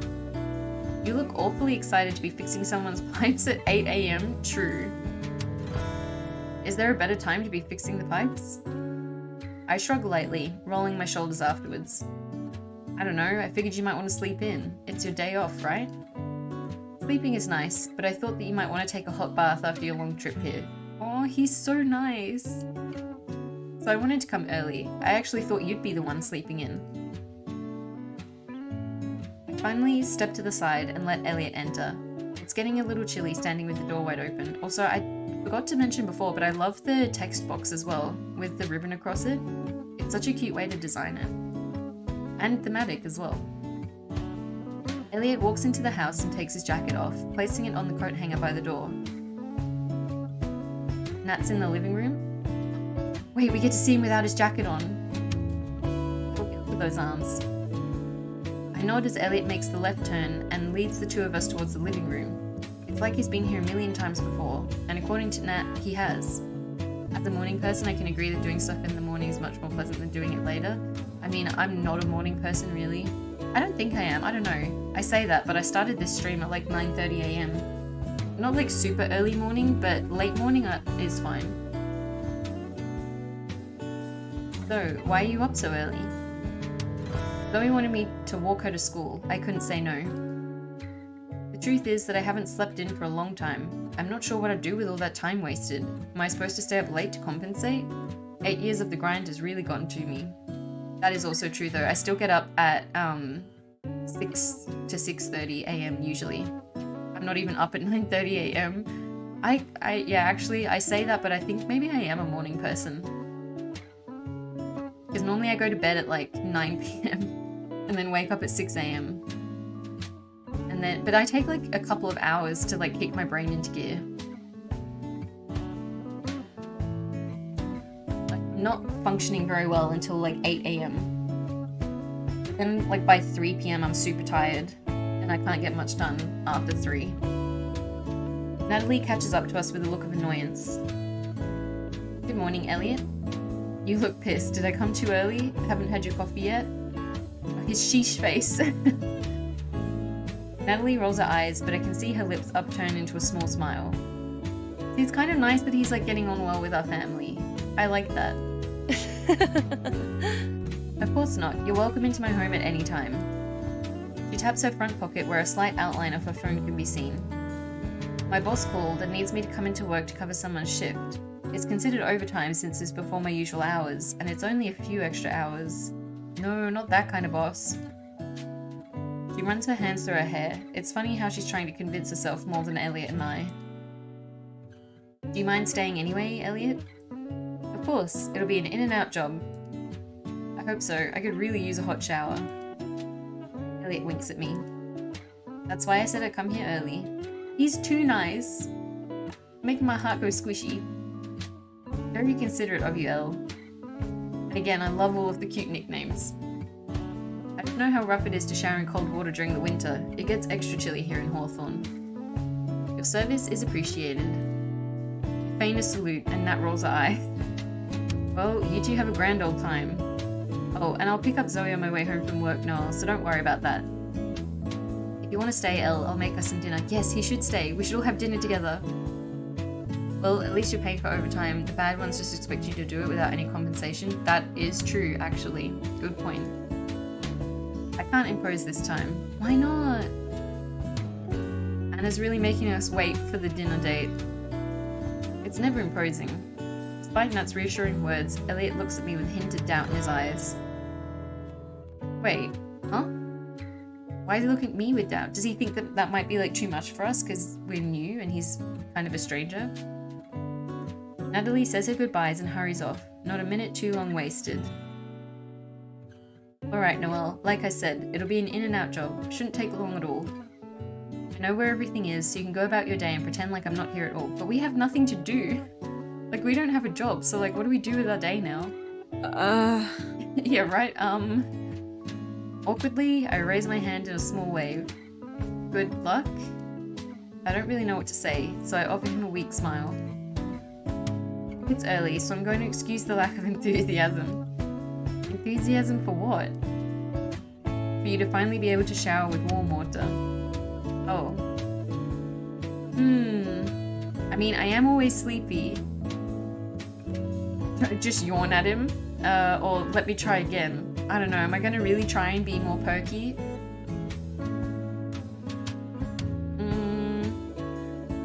I'm going to say let me try again. Let's try and go for a little bit more enthusiasm. Let me try that again.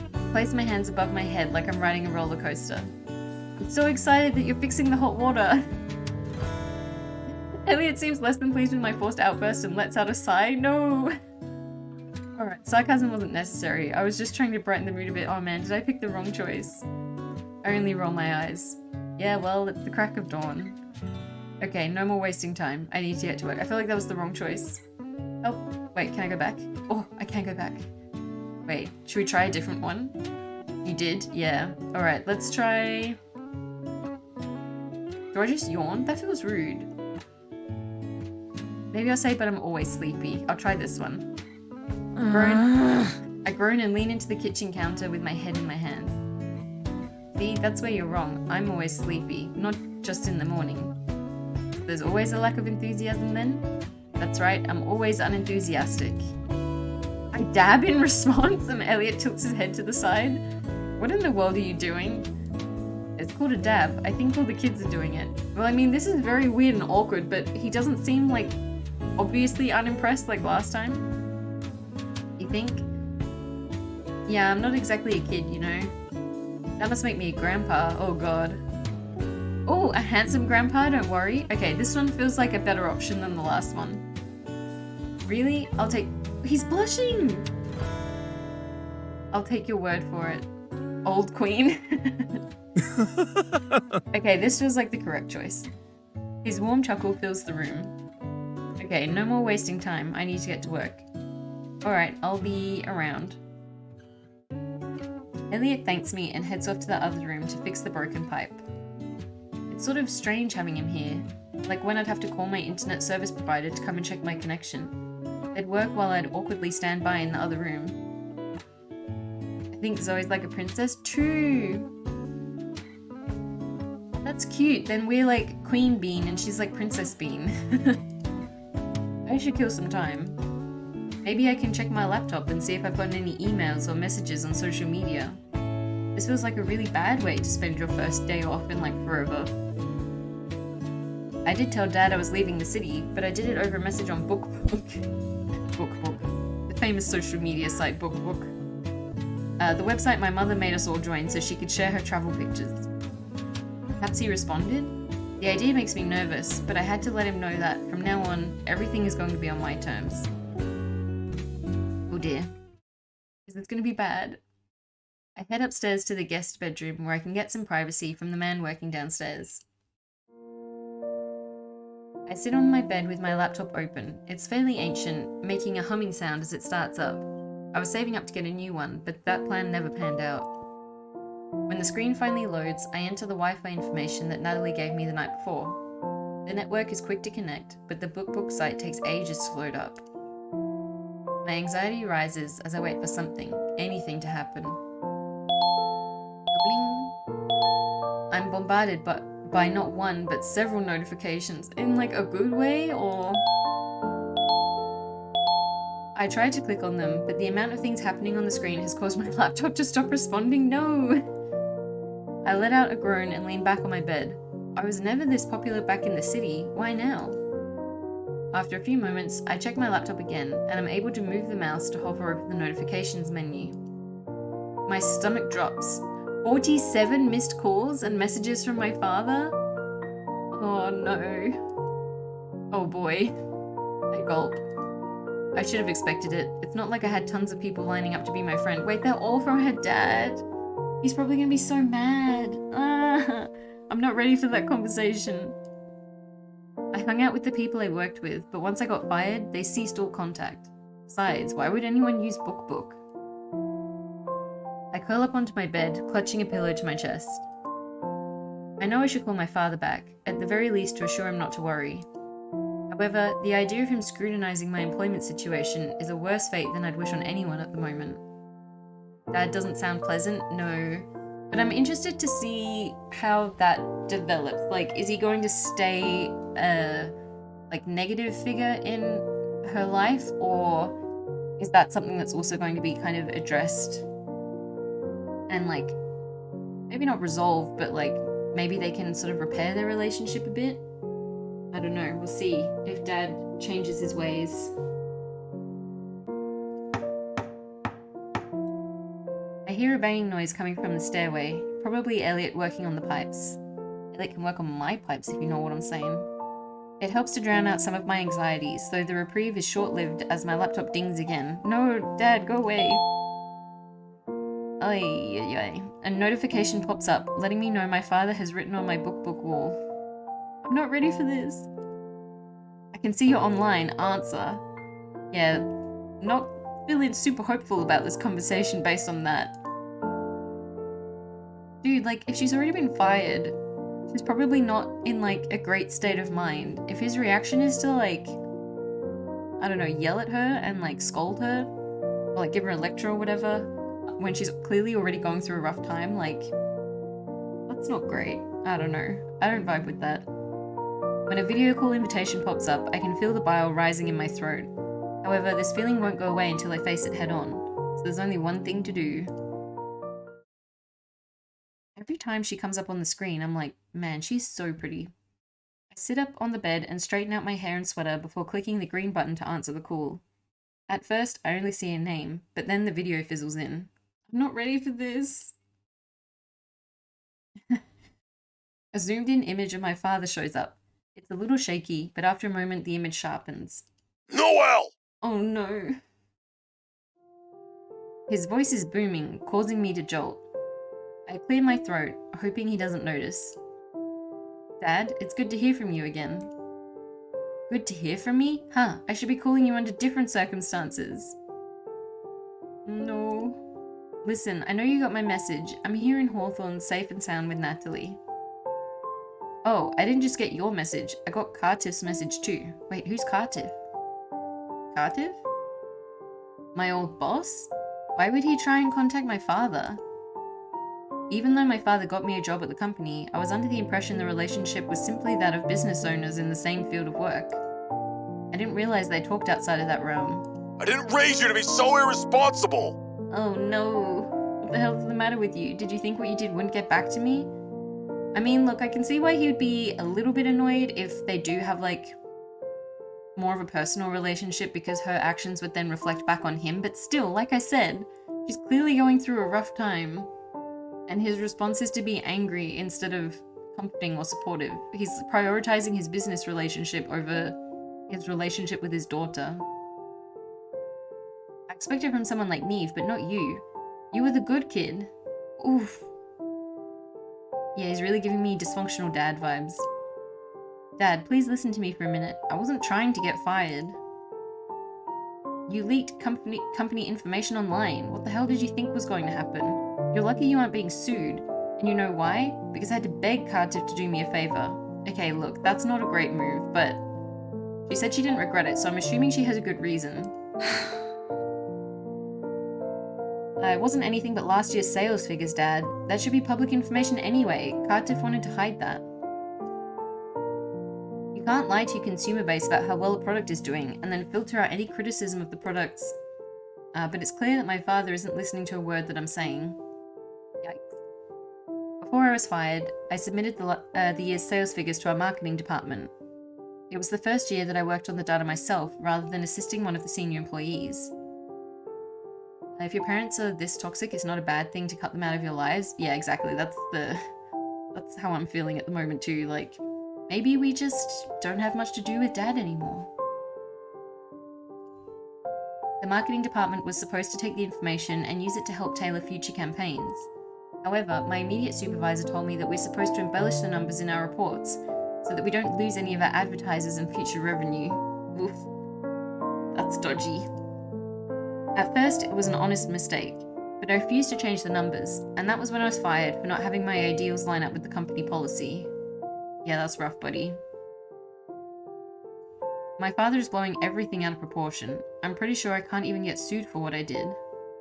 It depends on your contract, and whether or not when you signed the contract there was a clause in there that said about, like, a lot of companies will have bits in their contract about company information and, like, not being able to share it publicly. So, like, I don't think she could get sued for refusing to fudge the numbers, like, that would be silly. But if she leaked company information to the public, and specifically in the contract it says that, like, sales figures are considered company information and not public information, then she could get sued, maybe. Depends on the laws. Like, I'm speaking from an Australian perspective. They want a tax fraud, basically, yeah. It depends who they're reporting those numbers to, but yeah, it's dodgy. I can see why she wouldn't want to do it, because my reputation, however, is another story entirely, and that must hurt him worse. Yeah, like, she's got her own personal pride as well, and her, like, integrity.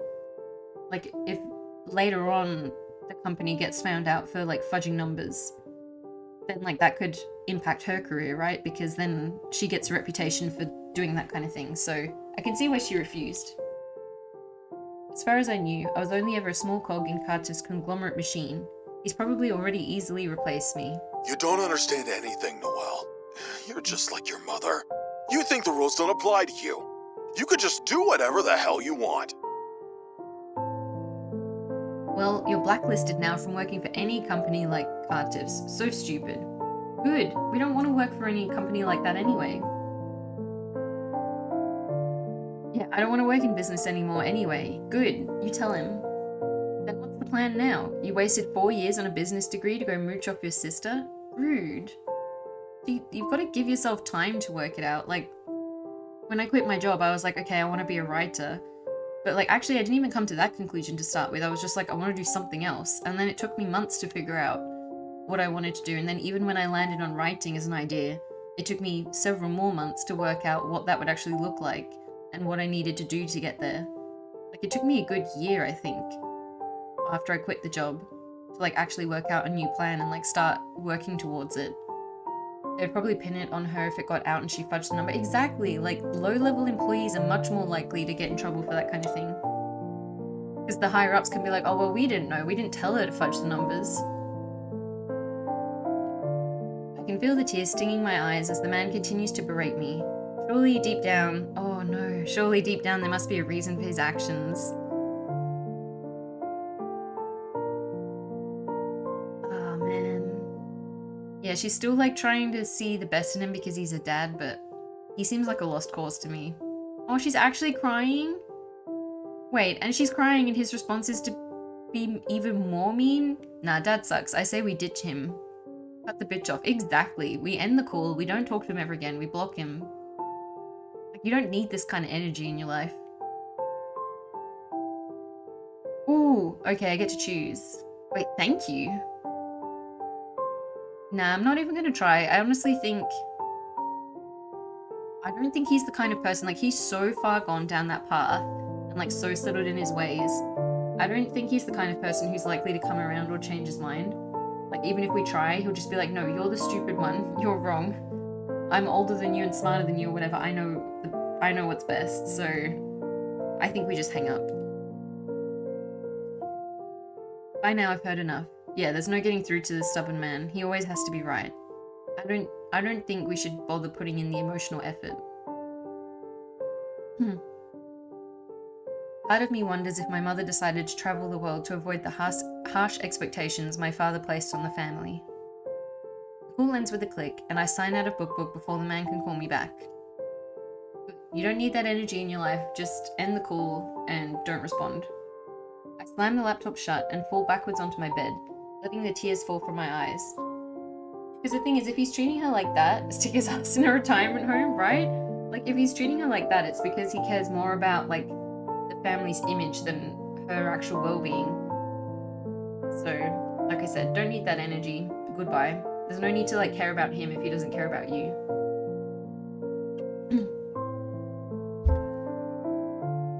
None of this was supposed to be so hard. I was supposed to graduate college, find a job at a reputable company, make tons of money, and... what else?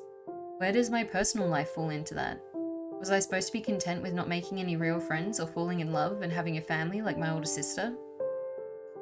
I sob harder, realizing I wasted so much time following my father's dreams when he never had the decency to listen to mine. Oh, that's okay, because you gotta realize it first, and then you grieve for all the time that you lost, and like the life you could have had if you'd made different decisions. And then you start to think about what to do next instead. Like, it's all part of the process. Loud footsteps fill the silence that my sobs can't. Oh no, Elliot, is he gonna find us like this? Someone is coming up the stairs, though I don't have the energy to move, so I hold my pillow tighter to my chest. Wait, did he hear that phone call? Because, like, she didn't say that she had headphones in. From the other side of the closed door, I hear a knock. Plus, he was kind of yelling. Did Elliot hear that? Noelle! You in there? Crap, Elliot must be done by now. I quickly try my best to salvage the situation and clear my throat. Yeah, what's up? I've run into a problem. Can I come in for a minute? It'll be easier to talk without the door blocking us. But what about our makeup? Is our, like, mascara running down our cheeks? I try and dab my eyes with the back of my hand before calling out to him. Hopefully, I just look like I was taking a nap and not crying. Yeah, I don't know, he seems pretty perceptive. Sure, come in. Elliot opens the door slowly, peeking his head in to make sure that he isn't intruding. You know, it's good to see someone else in the guest room for a change. Wait, has he stayed here too? Huh? I look up at the man whose sleeves are now rolled up, a slight amount of black grease on his hands. Oh, usually it was me staying in this room. When there were long game nights or if we had drinks and I didn't want to go home the next day, Tyson and Natalie let me stay the night. That's why he knows them so well then. He walks into the room and points to the stack of magazines on the coffee table. Ah, Nat didn't even throw out my old magazines. Oh, those sports ones are yours? Are you a big fan? I tried to ask anything to get my mind off my earlier conversation with my father. At least he hasn't, like, noticed that we were crying. Or if he has, he hasn't said anything. I wouldn't say huge, but I like to keep up on the really important sports stuff, so when my father calls, we have something to talk about. Bro, why do you have to bring up calls with your father right now? We're trying to forget that. Otherwise, it's just us blathering on about fixing broken pipes or cleaning up gutters. Drives my stepmom insane. Your father. My eyes flick over to the laptop and colour rises to my cheeks. Although it's unlikely Elliot would notice the blush given how red my cheeks and eyes are from crying. Did you hear? Hard not to. Oh, he did hear! I flinch, and Elliot quickly corrects himself. That's not what I meant. I was working under the stairs, and the walls aren't as thick as you would think, so... No worries. Natalie's told me a little bit about how difficult your dad can be. I understand. Oh, he's being so nice about it. Like, he's only just met us. But, like, he heard that horrible phone conversation and was like, I should go in and check on her. I wipe my cheeks again and let out a half-hearted laugh. Thanks. This causes Elliot to smile slightly. Anyway, you said something about a stepmom? Oh yeah, she always says that my dad and I are married to our jobs, and I always tell her it's because we love what we do. Anyway, let me not bore you with all of that. It's fine, I welcome the distraction. In that case... While I was fixing the pipe downstairs, I came across an issue. What kind of issue? There was some erosion. I have to pick up a new piece to replace the faulty pipe. Oh, so how long will that be? An hour or so? I just need to head into town, get the piece from Jericho's Hardware, and then come back to install it. Good, having a cold shower tonight would have been the icing on a terrible tasting cake. Understandable. Are you alright now? Yeah, just adjusting to my new life, I guess. I frowned, shooting a glance at my laptop. Moving to a new place is always hard, but you've got to take it a day at a time. Natalie felt the same way when she and Tyson decided to move back here. Oh right, Natalie met Tyson in college and they dated online for a bit after they both graduated, right? I guess he must have grown up here. Yep, Tyson and I grew up they grew up together a few streets down. Dude, that would suck. I was shocked when he wanted to come back and take Natalie here instead of moving to a bigger city, but I was excited to have my best friend stay by my side. Ouch. My heart. I'm glad he and Natty made that choice. Hawthorne feels a little more lively with Natalie and Zoe walking around. And you too, soon. I know it would ruin the game, but if you like was romantic stuff with him, end of the game is like, by the way, I'm gay. He never picked up on your romantic moves. I would laugh so hard. Yeah, I think that's unlikely. Don't get your hopes up. Why, are you planning on leaving already? I shake my head. I don't have anywhere to go. But what? Why shouldn't I get my hopes up? I simply shrug, letting my shoulders droop. Never mind. Wait, what? You're looking a little bummed. Are we gonna go shopping with him? A little, yeah. Hell yeah, why don't you come into town with me? You should get out of the house for a while. I'll slow you down if I do. It won't take too long to complete. Besides, you might feel better about being here once you see what Hawthorne's got going on. There's a holiday market. Oh, I love markets! There's a holiday market set up in the park. It runs all winter long. I could show you it. A holiday market? What's that? It's a big log in plaid that's what came to me? True. I can see it. Oh, you city folk don't have anything like this, I bet. Every year, people set up little booths to sell their homemade goods, whether it be delicious baked treats or wooden statuettes. Wow, that sounds so cute. We definitely didn't have something like that in the city. So, what do you say? You want to take a ride with me? Oh, hell yeah, he's so sweet. I love him. I crack a small smile. I guess you're in luck. My schedule is wide open right now. Great, let me just pack up some of my things and we can head out. I smile at Elliot's retreating figure. Perhaps seeing this little holiday market will lift my spirits and remind me that I made the right decision and that it's my father who's wrong. Exactly. Because even if you know logically that what he's saying isn't true, it's still difficult when it's your parents, I think. And also if your confidence is low as well, like you'd be doubting yourself. Elliot's car, a dusty old pickup truck, handles the job of transport well enough despite the way it looks. We arrive at the town plaza quickly. Even at this early hour of the day, it's bustling with people. More people than yesterday, at least. Deck the halls blaze through speakers that are set up on every other light post. Oh wow, is this an instrumental? Elliot nods his head. One of the members of our community board did this rendition of the song himself. Oh, that's so cool. I like it. I'm surprised we're not hearing some pop song on repeat. Don't get me wrong, it's a good genre. However, we like a little variety in Hawthorne. The community board works hard to brainstorm the town's Christmas playlist so we never get bored.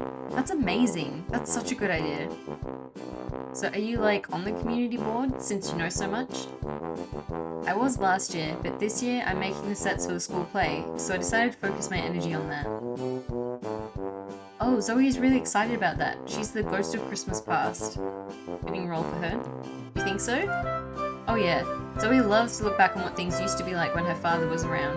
Oh, she misses him a lot, I bet. Tyson knew he was sick for a while, but he didn't tell Zoe. For her, the change felt really sudden. That's so sad. It was hard for her to cope.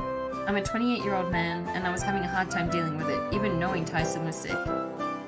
Yeah, even if you know that it's coming, it's still... the loss is still difficult. But she'll be okay. She's a tough girl. You're 28? I wouldn't have guessed. Also, I love that he's like...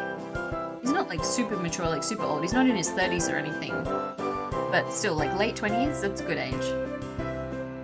How old did you think I was? 33 or so, around Tyson's age? Oh wait, that's true. He said they grew up together. He feigned shock. Ouch. You think I look that old? Here I thought I had a clean-shaven baby face. No, I thought because you and he grew up together, you'd be around the same age. We were neighbors, but I'm younger. It was a nice dynamic, like having an older brother who actually wanted to hang out with me. Mine was a little too focused on the girls in town. Wait, like his actual older brother? And we not with the music, it's the only thing that ever plays on repeat in stores after Thanksgiving, yeah. Now he's married to a woman he met on the other side of the world. Funny how that works. Anyway, yeah, I'm 28. Ah, I see. Well, oh no, not that question. How old do I look? Elliot places his hands up in front of him. Oh no, Coffee Bean. I'm not falling for that one. Where's the trap? Good answer. Bye, have a good stream. Thank you so much for stopping by. I appreciate it. Hope you have a good rest of your day or night or whatever time it is for you. What? There's no trap. Never ask a woman her age, or guess it, for that matter. I roll my eyes. Whatever, I'm 29. Wait, we're older than him? Older than you, so you know what that means. I've got to respect my elder. Oh, hell yeah! That also rarely happens. Unless they're, like, very young. Like, MC will be, like, 19 and he'll be, like, 18 or something.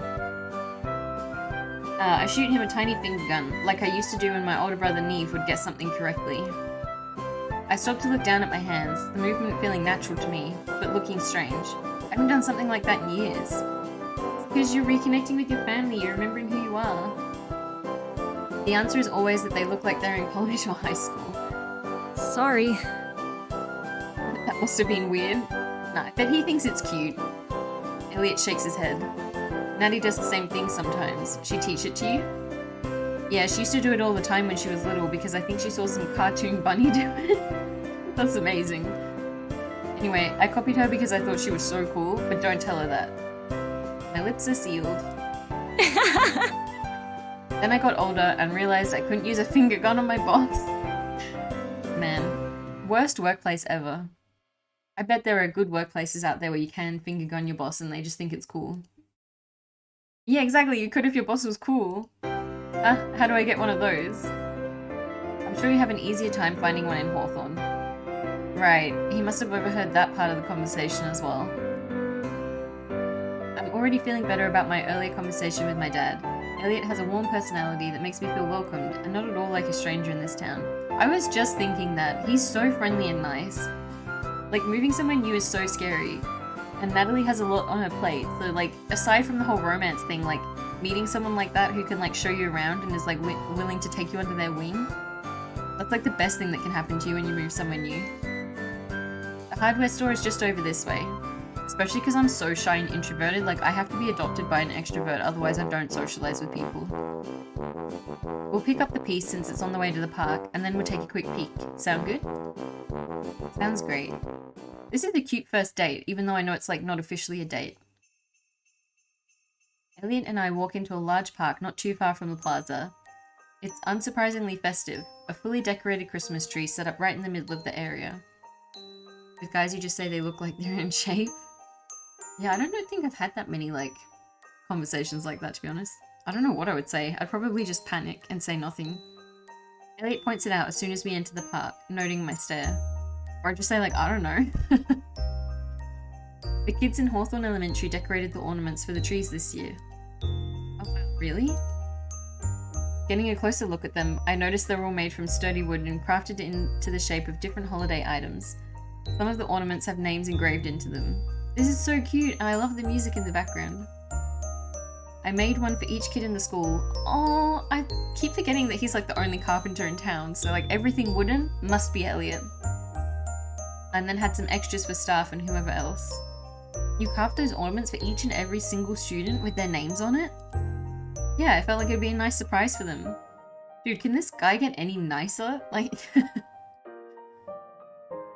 But there must be a lot of students. Fewer than you'd think. Anyway, I didn't mind. It was a great way to use up wood scraps as well. Dude, what's it like being that nice of a person? Of course, in the middle of carving, I wished I had an apprentice working in my shop, but I'd still do it again without the help. I really enjoy seeing the smiles on the kids' faces, and seeing this Christmas tree decorated ties the whole experience together. Elliot? That's really nice of you. Thank you. So I've also just like moved into a house like slightly outside the city instead of living in an inner city apartment. And one of the things I've been really meaning to do is like get more involved in like community things. Because like there's a community garden where people like meet up, and there's like social things and markets and stuff. But I've either been like sick or tired or just too shy to go. That can be my New Year's resolution, to get more involved in the local community. I did go to a local market to do Christmas shopping though. That's one step in the right direction. The two of us walk further into the park.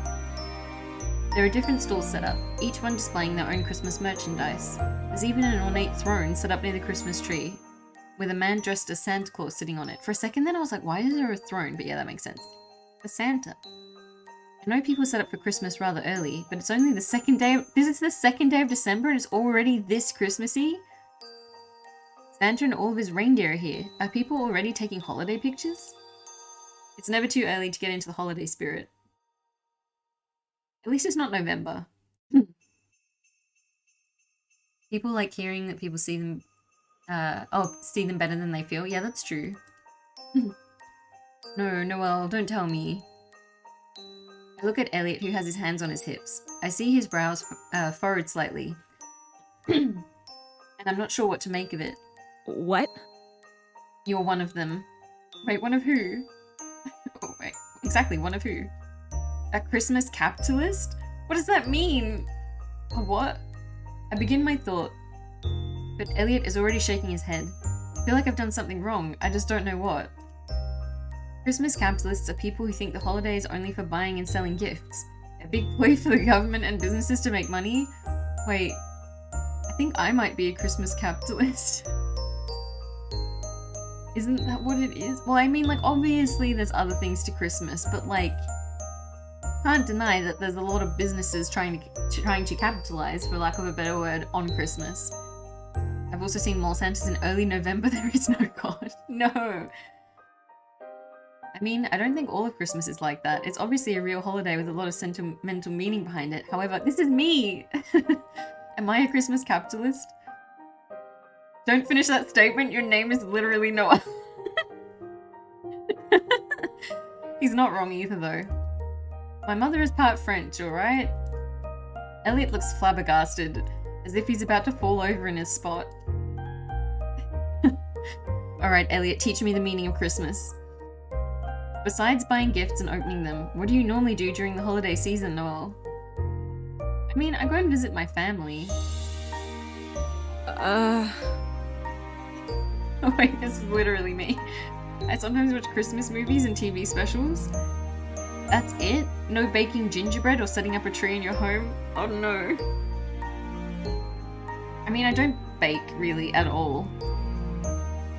That's not like something unique to Christmas. But I also do not have a Christmas tree set up in my house. And it's December 15th. I have tried in previous years. I was actually saying to someone yesterday, like 2 years in a row, I bought like a potted Christmas tree, just like a small one, because I was living in an apartment, so I didn't have room for a big tree anyway.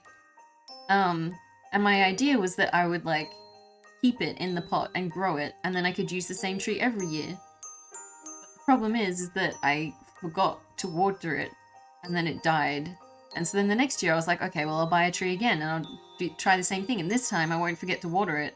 But again, I put it outside in the summer, and then because I had all the blinds shut to like stop my apartment from getting too hot, I just didn't see it and I completely forgot about it, and yeah, it died again. So I'm like, if I've failed twice to take care of a little tree, maybe I just shouldn't keep doing that. Also, I like when people are like, Christmas is about family. No, you fools, it's about worshipping the birth of our God whose blood we drink to honor him. Exactly, we've got to do the blood sacrifice every year, otherwise it's not a real Christmas. I shake my head. I was always alone for the holidays, so I guess it felt like I didn't need to make a big deal for just me. See, I'm always like this every year. I'm like, I can't be bothered decorating or whatever, and I don't put much effort in at home, but then I go and visit my relatives and their houses are really like well decorated, and then I'm like, oh man, maybe I should get into the Christmas spirit more. The frown on Elliot's face looks like it's etched in. He's like, I can fix her. Promise me you'll try at least one new holiday activity. Having traditions is fun, and this time you have Natty and Zoe to try them with. You know... I reach up and grab the red bow pendant around my neck. Nat and I used to have a Christmas tradition when we were younger. Every year we'd stay up late to make Santa cookies and milk, but we couldn't bake, so Nala, our other sister... Wait, there's another one! Another one beginning with N. Would go to the store and buy Oreos and icing. Sometimes it would be chocolate chip cookies or donuts, but whatever it was, she always bought icing so we could decorate the cookies and show Santa that we cared enough to put in the extra effort. That's so cute! I also used to put out cookies and milk when I was a kid, actually. So you'd put them out and Santa would eat them? My brother Neve would eat them and leave us a note he printed out from the computer so we wouldn't recognize his handwriting. That's so cute. My dad used to be the one to do it. We would put out... And one year my dad was like, actually, I heard a rumor that Santa prefers beer to milk. And so we started putting out beer and cookies for my dad because my dad was the one actually eating them. There was a period of my childhood where I believed that Santa liked beer. Nat caught on way before I did, but she kept the charade going for me. The next morning, we'd all sit together, even my grumpy father, and open up gifts. Though it wasn't Santa's that I looked forward to the most. It was gifts from my mother. They kind of showed me that she was around on the holidays, even if she was a million miles away. Every year she travels to a different country and helps with food and gift drives. This time it's Germany. Though I say something that Elliot will no doubt be impressed with, my insides twist. My mother is always giving to those in need. She helps families create delicious dinners, provides them gifts for the kids to open, and gives her attention. Yeah, but what about her own family? It sounds wonderful, truly. In my mind, I know it really is a good thing. However, it was all at the expense of our holidays. Mum made sure we all had gifts to open, but I wanted so much more from her. I wanted to wake up and see her sitting at our dinner table, not the soup kitchen. I suppose that makes me a terrible person, putting my needs above those who don't have enough money to have a proper Christmas themselves. Elliot waves his hand in front of my face. Hey, you okay? You got this far-off look in your eye. Oh, it's nothing. I just miss her a lot. Mum still never comes around during Christmas time. She's busy helping other families. I guess thinking about her being away makes me a little sad. That's understandable. Sure, because you're not spending such a loving season with her. But hey, you have Natalie and Zoe. I nod my head with a small, conflicted smile. Is the necklace you're wearing from your mother? I noticed you grabbed it earlier. Yeah, one year in college I cried so hard that she was on another one of her charity tours that I literally threw up. Aww, it was a rough year. Mum sent me this gift early to show me she was here with me even if we were far apart. I wear it all the time now as a reminder. It's really sweet. Yeah. Like her to kick their awful dad out, right? Like she really left and went traveling around the world and left them there with that dad. I have an idea. Why don't we check out some of the stalls? See if we can find a new tradition for you to do with Natty and Zoe. Elliot shares a soft smile with me. It's enough to reassure me that my feelings are valid, and he won't judge me for them. He holds his arm out to me, beckoning for me to join him with a small motion of his hand. Ooh, what am I gonna do? Is it too soon to try and like hold his hand? But he put his hand out, right? I don't know, guys, what do? Do I reach for his hand? Or do I just like do something a little less forward right now? Maybe I could just like link my arm with his. That feels like a bit more of like a move, but not in such a, like, grabbing his hand right now is a bit, surely that's a bit forward. Doesn't even make dad jokes and that is a real crime. Exactly, that's a staple of being a father. I know you're just like watching as I'm trying to decide. Maybe I could like reach for his hand and then if it's like really cringe and weird, I can like rewind. He reached his hand out, but maybe I'm like misreading that. Wait, I don't know what to choose. I'm gonna reach for his hand, and if it's weird, then I'm gonna rewind, and I'm just gonna pick like link my arms with his instead. Wait! Okay, that steamy sax was at the perfect time. Like right as I chose hold his hand, it played. I do something bold and reach for one of his hands. I feel Elliot tense up, and when I look at him, his face is beet red. It's actually really adorable. Wait, but like, he's embarrassed in a good way or a bad way? Is this too forward? Is he gonna be like, actually, I'm not comfortable with this? If he does, I'll die inside. Wait, I drop his hand when I notice he doesn't ease up. Have I made the friendly man nervous? Sorry. You just caught me off guard. No! He looks away from me, his cheeks still dusted a light pink. Wait, should I rewind? Or should I just stick with my choices? It takes Elliot a moment, but he eventually regains his composure. I can't tell if I've embarrassed him in a good way or not. Where are you taking me? Maybe I should... Anna... Wait, Anna, help! No, don't actually tell me, but also... Okay, I'm gonna save it. I'm gonna stick with my choice for now. I better not get a bad ending just because I tried to hold his hand. I mean, he hasn't been like, actually I have other things to do today. I think you can get 3 wrong. Okay. Alright, I'll follow you this time. I won't steer you in the wrong direction, don't worry. I should have just followed him, I was way too forward. But he did get really blushy, so I'm not mad about that. The first stall that Elliot and I visit is near the entrance of the park. An older woman is selling gingerbread cookies. They look delicious, and my stomach growls as I realize how much time has passed. Hey, Ms. Weber. I hear you're out here selling those delicious cookies of yours again. Elliot, it's so good to see you again. How are you doing? The woman stands up from her black foldable chair and approaches the front of her stool. She and I lock eyes, and I smile the best I can at her. I'm doing well. I'm actually out picking up a part for a side job, but we got sidetracked. Elliot motions to me, and I wave. I feel like I picked the wrong thing trying to hold his hand. I'm still like stuck on that. His reaction was very cute, but it was definitely very forward. Wow, never thought I'd see you walking around with a woman, Elliot. Didn't think you had the time for it. Elliot rubs the back of his neck, a blush forming on his cheeks. He's too cute. Ms. Weber, please. This is Noelle, Natalie's little sister. The woman giggles, placing a hand over her mouth. Why are old ladies like this? I'm sorry, I'm only teasing. It's nice to meet you, Noelle. Are you visiting for the holidays? I look at Elliot, who nods encouragingly. Yeah. Something like that. Well, I hope you enjoy your time here. My name is Tanya, but Elliot calls me Ms. Weber even though I'm married and I've taken my husband's last name years ago.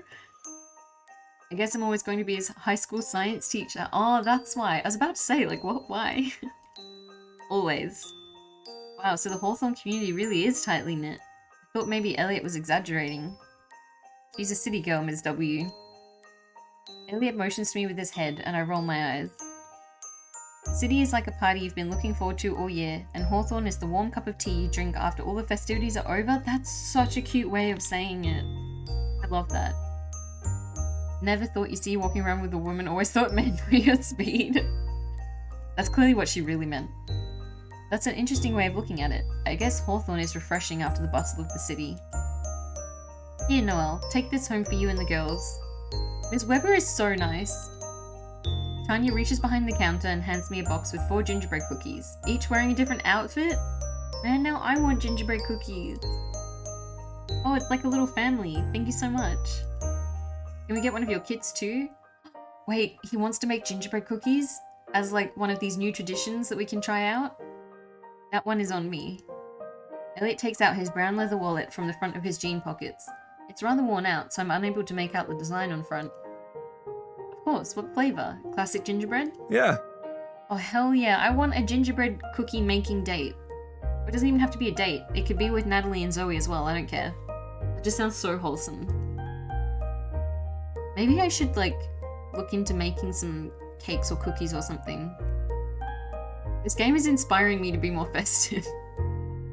I'm thinking like, I could make gingerbread cookies with my fiance or something, that sounds fun. Elliot and Tanya finish their transaction and she bids us a farewell, wishing me well in Hawthorne. As we walk away, Elliot hands me the bag containing a gingerbread cookie decorating kit. I let out a small gasp. This was for me? Yep, it's a good way to continue the tradition you had with Natty when you were kids, except now you guys can bake the cookies yourselves? Stop, he's too thoughtful and sweet. Can't handle this. This looks wholesome and adorable. It is! Also, hi, Gourmet Gamer Chris, how are you going? Yeah, this is a, Christmas-themed romantic visual novel. And I'm loving it so far. Elliot is so cute. He's, like, trying to teach her the Christmas spirit. Like, we're playing as Noelle, who's very pretty, but she's come from the city, and she's feeling, like, super burned out and just lost her job. So now she's staying with her family in this, like, smaller town. And Elliot is like super positive and sweet and is helping her with her issues. And it's making my heart feel all warm and fuzzy. I can feel a tear welling up in the corner of my eye at Elliot's kind gesture. It's so incredibly thoughtful. It is. Thank you so much.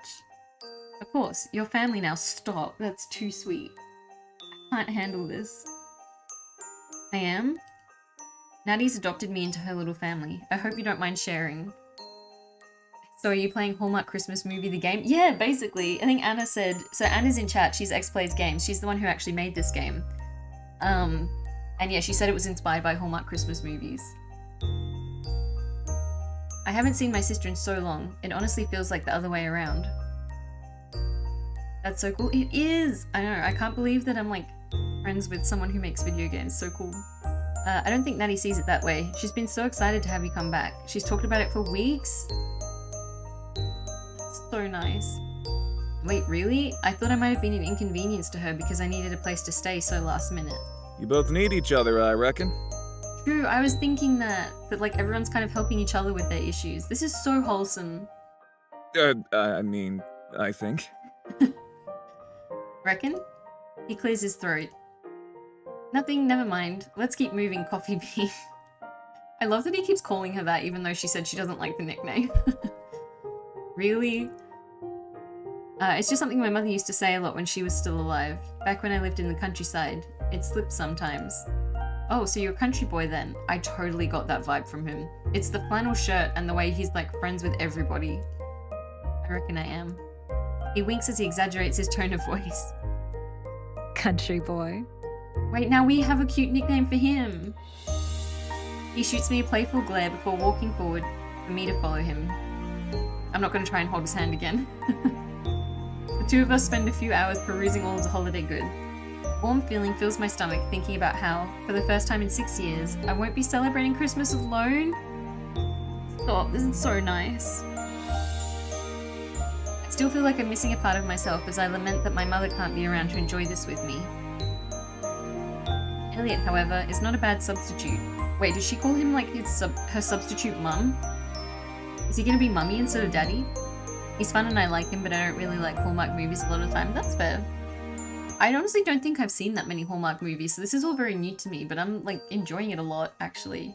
And like I said, this is getting me in the Christmas spirit when I wasn't really feeling very Christmassy before. We share a lot of laughs as we pass through the aisles of goods.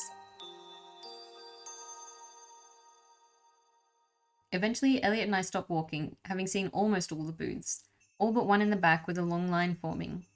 Yeah, I was saying before that, like, celebrating Christmas in the Southern Hemisphere is a bit weird because it's like the middle of summer. And today the weather is very cold and grey, so it does feel a little bit more like the right weather for a Christmas themed thing. But, like, I went to London a few years ago and visited my family in England for Christmas, and that was like super Christmassy. Went to like a market in the middle of London, and like, I don't know, it feels very different when it's the other season. When it's actually winter, it feels much easier to get into the Christmas spirit, whereas when it's like the middle of summer and like everyone's posting things about like snow and snowmen and like warm hot chocolates and stuff, and I'm like sitting there sweating in like shorts and a t-shirt. It feels a little weird, so I think, yeah, I don't know, maybe that's why I struggled to get in the Christmas spirit a little bit, usually. But I'm enjoying that this game is making me feel more Christmassy. And like I said, I'm kind of inspired now to try and make gingerbread cookies. What's that? I point to the crowd of people and Elliot grins. Is this going to be... No, maybe he hasn't mentioned it yet. I was going to say, is it the peppermint coffee? That's the Secret Santa sign-ups? What? Secret Santa? Oh, like you get someone's name and have to buy them a gift, right? Yeah, but we do it a little bit differently here in Hawthorne. What is this? How can you do like a whole town-wide Secret Santa? How so? Well, for one, the whole community participates. Everyone has to make their Secret Santa something from the heart.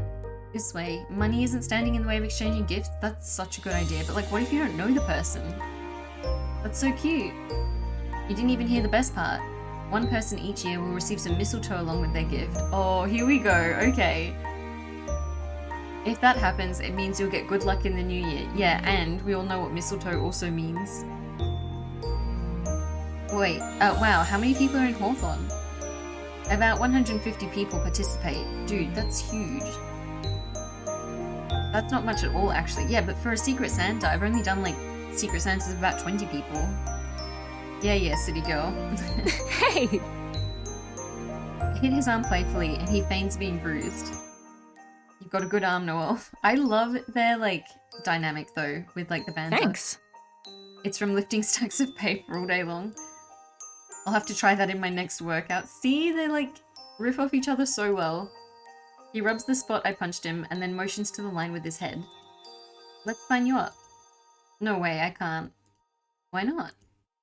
I don't know anyone in town or what they'd like. You just met a lot of people at their booths. Besides, it's the thought that counts. She could make gingerbread cookies. Well, I want the people here to like me, not think I'm the worst gift giver in the world. I'm trying to leave a good impression. Plus, no one will know who I am. I'm not any good with my hands. What could I possibly make? Dude, I bet he makes, like, something really cute. Like the wooden ornaments that he made for the Christmas tree. I bet he's a great... Because he's thoughtful and he's good at making things. Like, I bet he gives the best gifts. You're worrying too much. I can help you. Yeah, but... It's a great way to get in the holiday spirit and get to know your neighbours as well. With Elliot's excitement, I can't help but want to oblige. What would be the harm in trying at the very least? I mean, I guess I can sign up? That's a spirit. So, how does this work? You sign up now, and in about a week, names will be drawn and given out in the town plaza.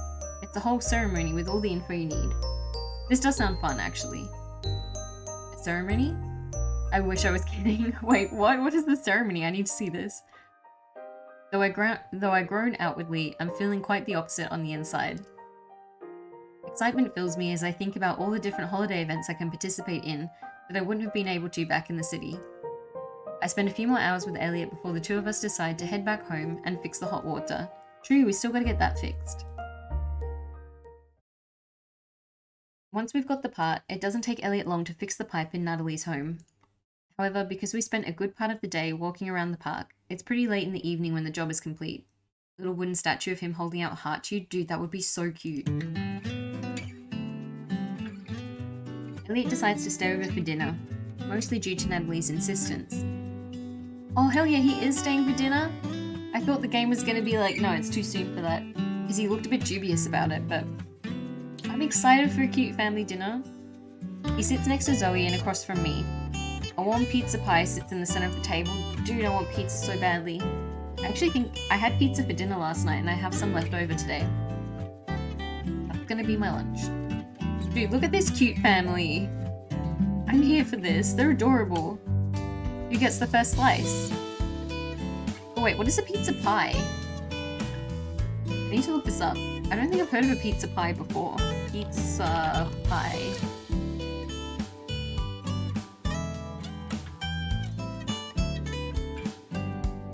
Oh, is it just like a deep dish pizza? With like a thick crust or something? Oh, some of them have like layers or like filling. Huh. I've never had a pizza pie before. There you go, I learned something new today. It's just pizza but like thick pizza?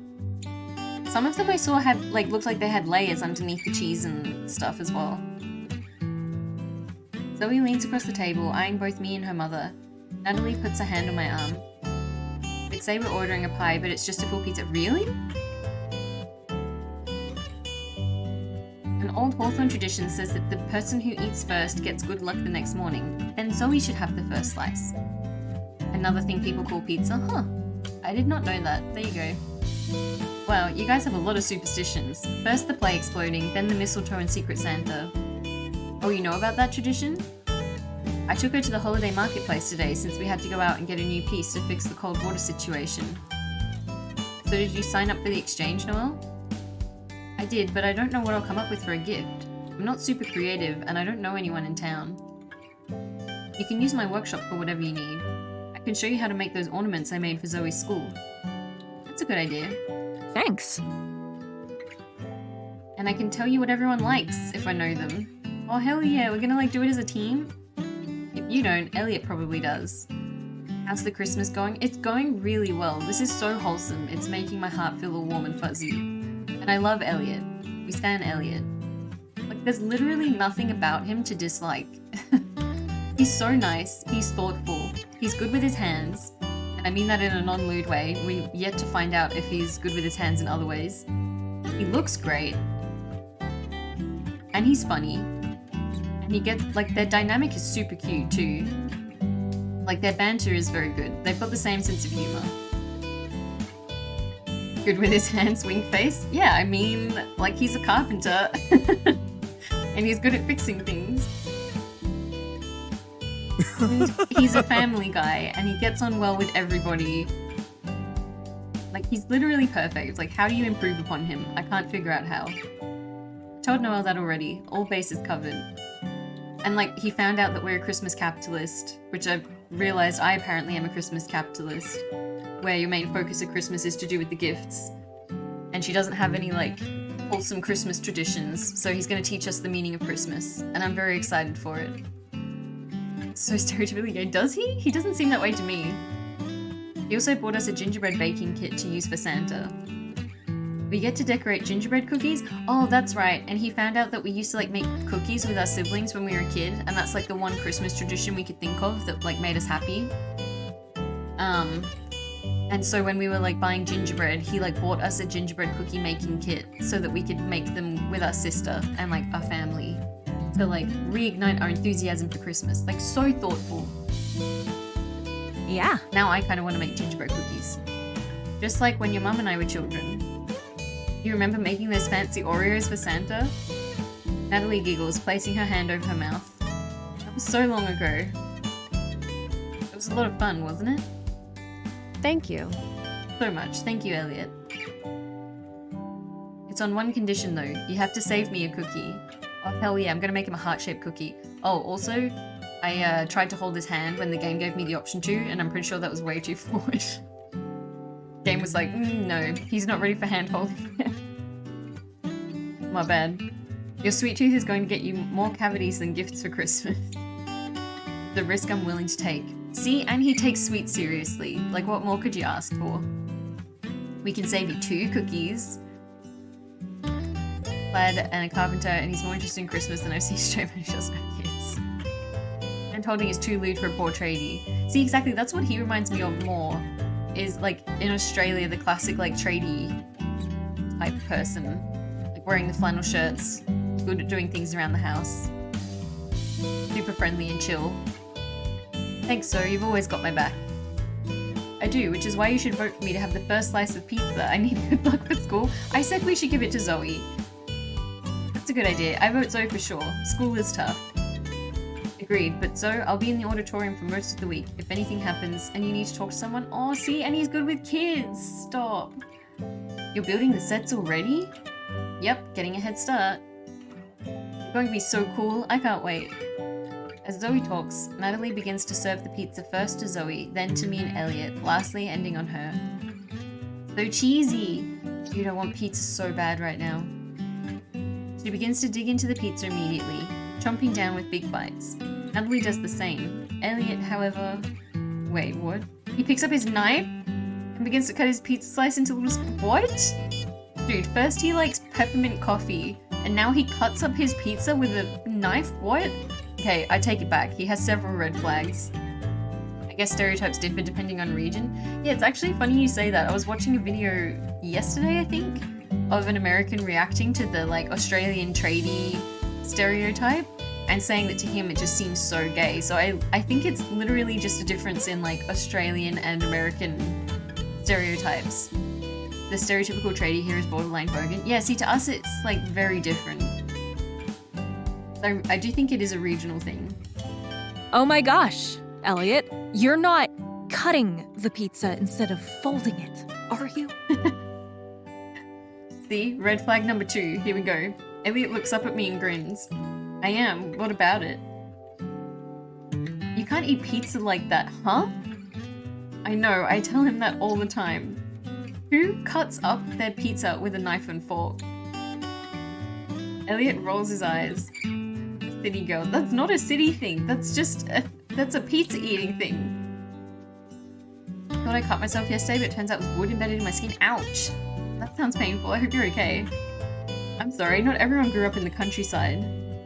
Dude, my fiance comes from an Italian family.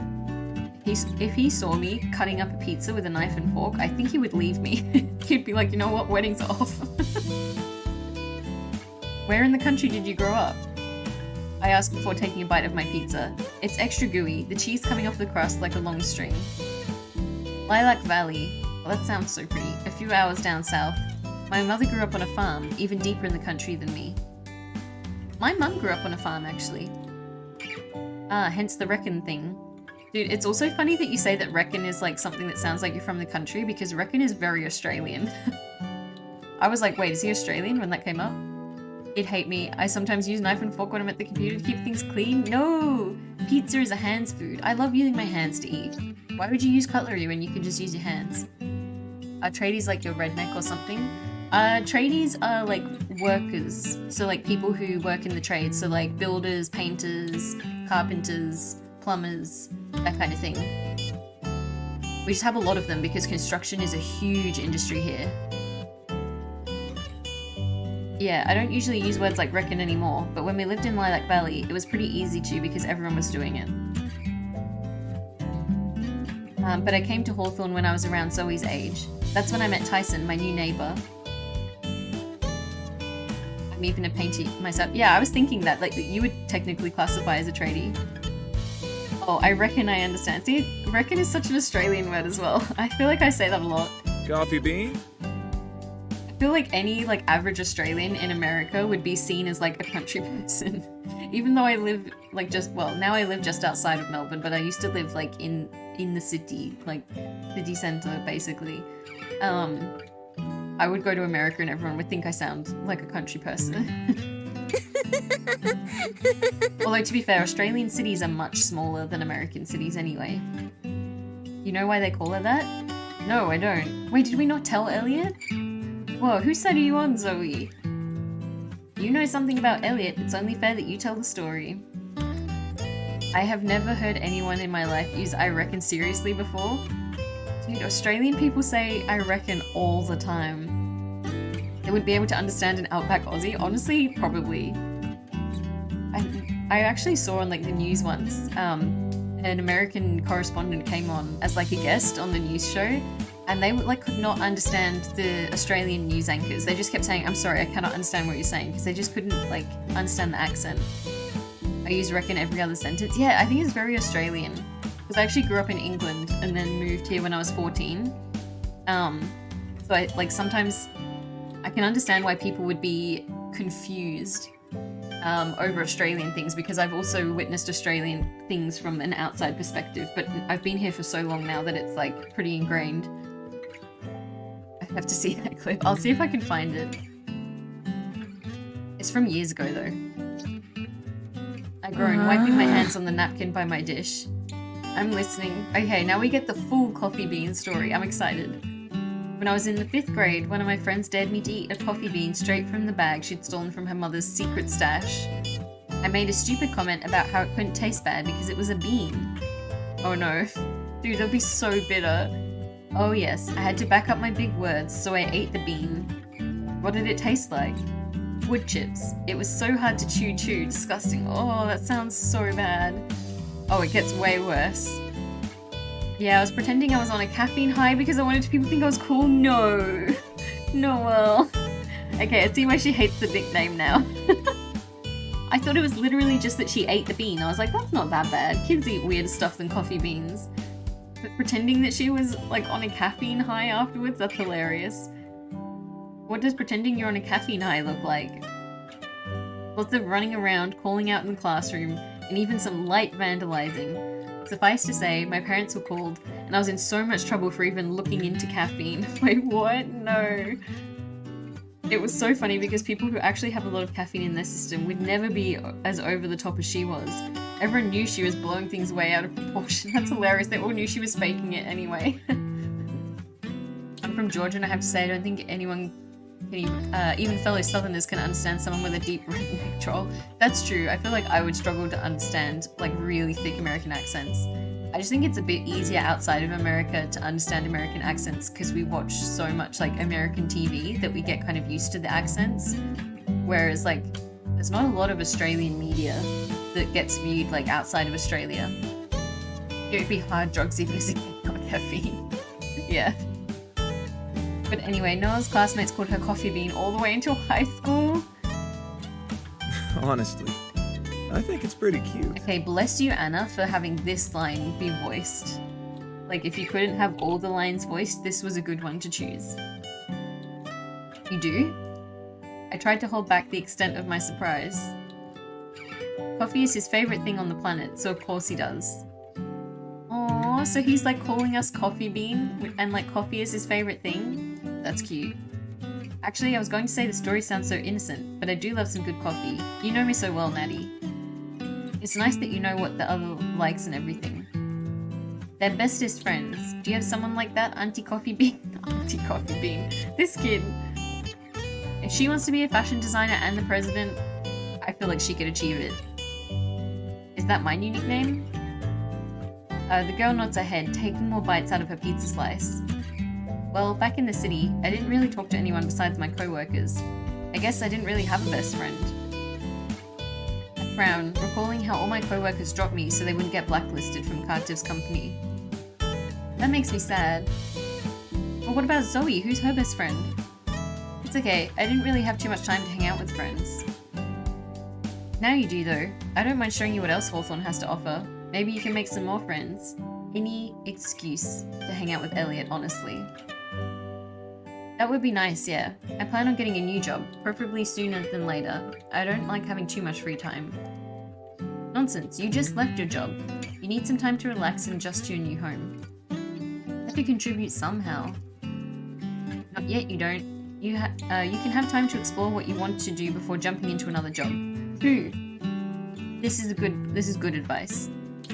Otherwise you end up just hopping from bad job to bad job because you're not actually picking jobs that suit you. So you're like setting yourself up to fail from the beginning. So like seeing as she has the opportunity, it's good for her to like think about it and make a more thoughtful decision. I'd die if I had to stop working for a long period. Yeah, I don't know. I think it depends. I think people think of working and like having a job in one way, but like I feel like there are other things you could do that would probably end up becoming a job. Like you'd pick up a hobby, right? And then you'd be like, actually, maybe I can like make some social media accounts and promote this like hobby, or like turn it into a business or something. One phrase that I understand most people outside the South don't is the different context of the phrase bless your heart. Oh, yeah. I feel like people don't say that a lot here, but it would sound, I mean, I guess it depends on who's saying it, but to me that sounds like potentially a little bit condescending. Like I said though, depends on context. It feels strange not working. Like, what am I going to do? Stay home all day? Yeah, that's the best lifestyle. That's what I do. Explore, have fun. I want to do something meaningful. Yeah, but that doesn't have to be work. That can be art. Well, if you really want to keep busy, you can volunteer at the school and help me with the sets. I could get them done a lot faster if I had a helper. Hell yeah, another excuse to spend time with Elliot. I already told you I'm no good with my hands. How much help can I be? Even if you're just passing me things, it's helpful. Then you can pick me up on days and bring me home from school. Ooh, that's like double cute. We get to hang out with Elliot all day and then walk our niece home after school. I like that idea. I guess I can try it. Plus, then it frees up Natalie's time, who's like currently trying to juggle so many different things. Great, I'll talk to the principal tomorrow when I see her and make sure she knows that I'm bringing in an assistant. Home is the lazy place, so not working is a terrible idea. Thanks. I mean, I work from home. Elliot nods, taking one of the square pizza slices. I'm still not over that. With his fork and putting it into his mouth. I roll my eyes at the display, but he seems to find it also amusing. It can mean you're sweet or that you're an idiot, or both, depending on the context. Dinner is otherwise uneventful, and Elliot returns home after helping us clean up. Zoe runs off to bed with little protest, perhaps due to having a guest over for dinner to spice up the evening. I settle back into my room for some peace and quiet. Today was a long day, but I'm beginning to feel at least a little bit more comfortable with how my future could turn out in Hawthorne. December 6th.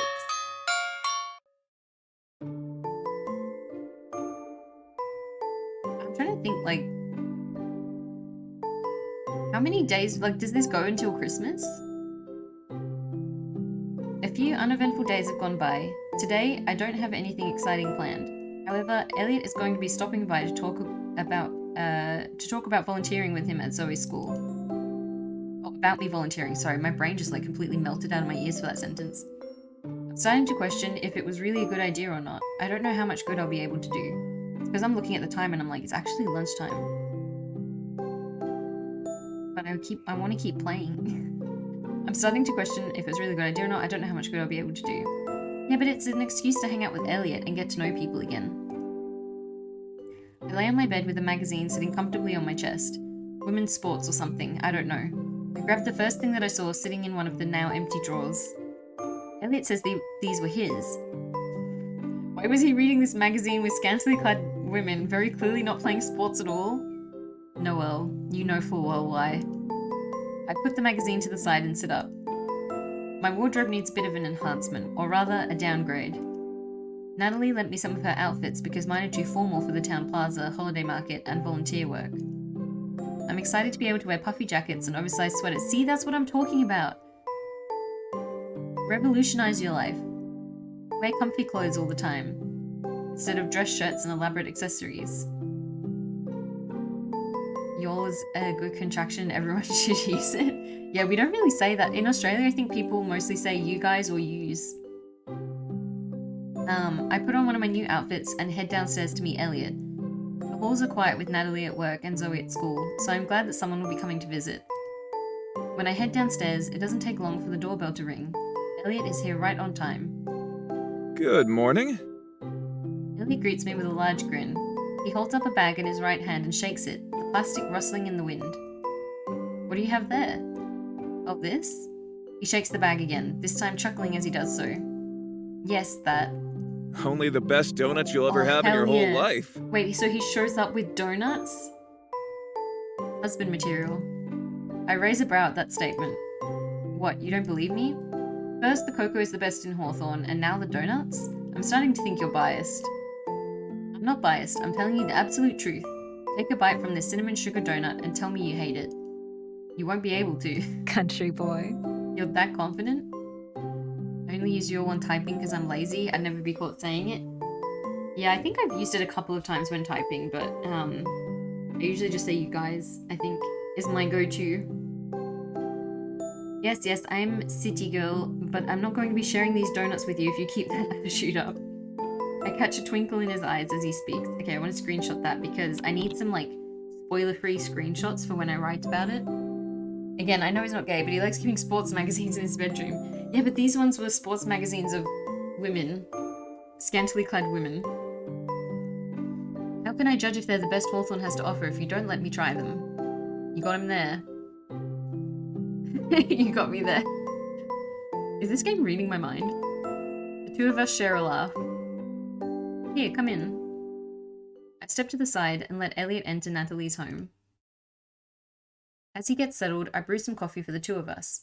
Elliot puts the donut bag on the table and pulls out a perfectly wrapped box. I can't help but peer over his shoulder to get a better look at the ornate gold wrapping and elegant red bow.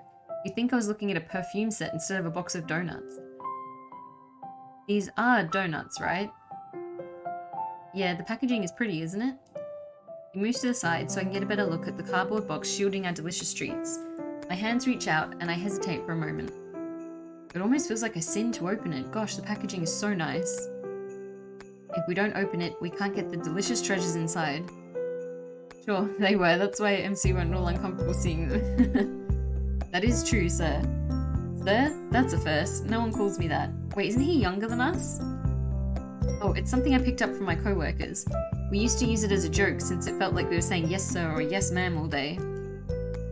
If you don't mind me asking, what did you do for your last job? I was a business manager by title, but basically all I really did was make sure all of the departments were working together with good synergy. So you're responsible for all the moving parts working together? Yeah. I guess you could say that. Wasn't all it's cracked up to be, though. Left little room for error. One wrong move and the whole operation falls out of sync. That's a lot of pressure. Yeah, I was good at the job until the new investors came in. My voice trails off as I remember my conversation with my father only a few days ago. Never mind all that. It's in the past. Let's enjoy the present. Like these donuts. Want to do the honors? Man, I want a donut so bad now. Wait, I actually have donuts downstairs. Okay, that's what I'm having for lunch. I'm gonna have pizza and donuts. It's such an unhealthy lunch. I'm gonna have leftover pizza from last night's dinner, and then I'm gonna have a donut afterwards. Wait, not the word ban. Dude, haven't had donuts in so fucking long, right? Elliot slides the box my way. I place my right index. Oh, damn it, we completely forgot about the word ban. Okay, word ban starts now. Noelle places her right index finger on the red bow, a smile gracing her lips. This box looks like it was wrapped with a kiss. Ooh! Wait, where's the screenshot button again? There we go. Game title. I love that it's italicized as well. What? It's something my mother used to always say when she sent us gifts, wrapped with all her loving kisses. That's really sweet. Space person choosing chaos. Noelle nods her head, reaching up to touch her necklace. Enough of me being a negative Nancy. You didn't come here to see me sulk. Elliot doesn't mind. Elliot understands how you're feeling. You do? Yeah. The other day, Elliot told you Elliot lived in the countryside before moving here to Hawthorne. We moved because my mother passed away and my father was trying to get a blank start. Maybe to make the pain go away? He looks conflicted as he says this. Anyway, he took all his money and bought a small house here and opened a carpenter business. He leans across the table slightly, his forearm pushing into the marble as he positions himself to look at me. Noelle sees a mischievous glint in his eyes. That person talking is the best. Guess what my father called the family business? What? The Carpenters. After our last name? Wait, they're carpenters who are carpenters. But then isn't the Carpenters also a band?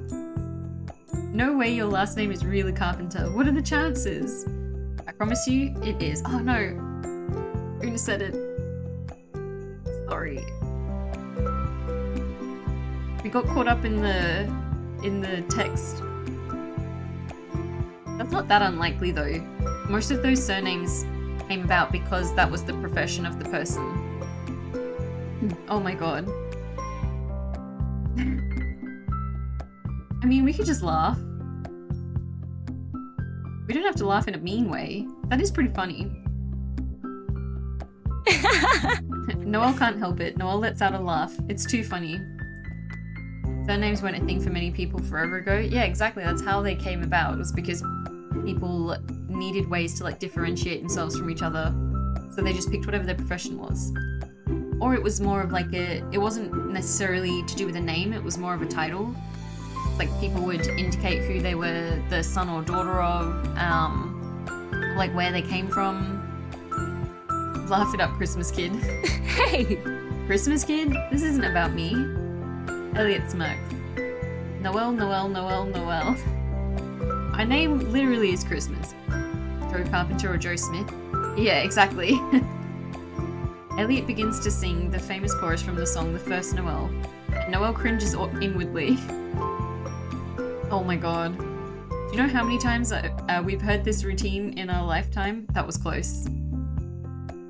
Same with the carpenter thing. Okay, it's revenge then. Oh, 3 minutes? 3 minutes have passed. I hold my hand out for him to shake it. I can say I again. Alright. Truce? He takes my hand and shakes it. See, I think laughing was the correct choice. That was cute. Truce. Alright, enough of that. Let's open this bad boy up and have a donut before they get cold.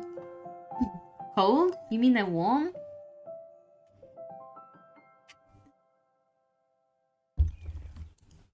Yes? How else are you supposed to eat donuts? These are freshly baked. Nothing like the donuts from the chain restaurants that stay on the shelf all day until they get stale. Definitely nothing like that. These are made with love and wrapped Aww. He looks at me for dramatic effect. with a kiss. A warm, sugary cinnamon kiss. Oh my god, Anna knew exactly what she was doing with that line. The pause, the making it voiced, and then having him voice it like that. It came about a lot of the time because Americans and other colonies didn't want to have to deal with names for foreign languages, so they just kind of changed it to something convenient in English. Interesting.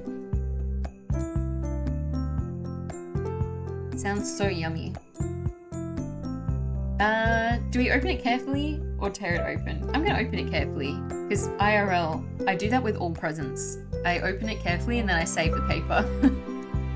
And then I reuse it. Oh my gosh. The steamy sacks again.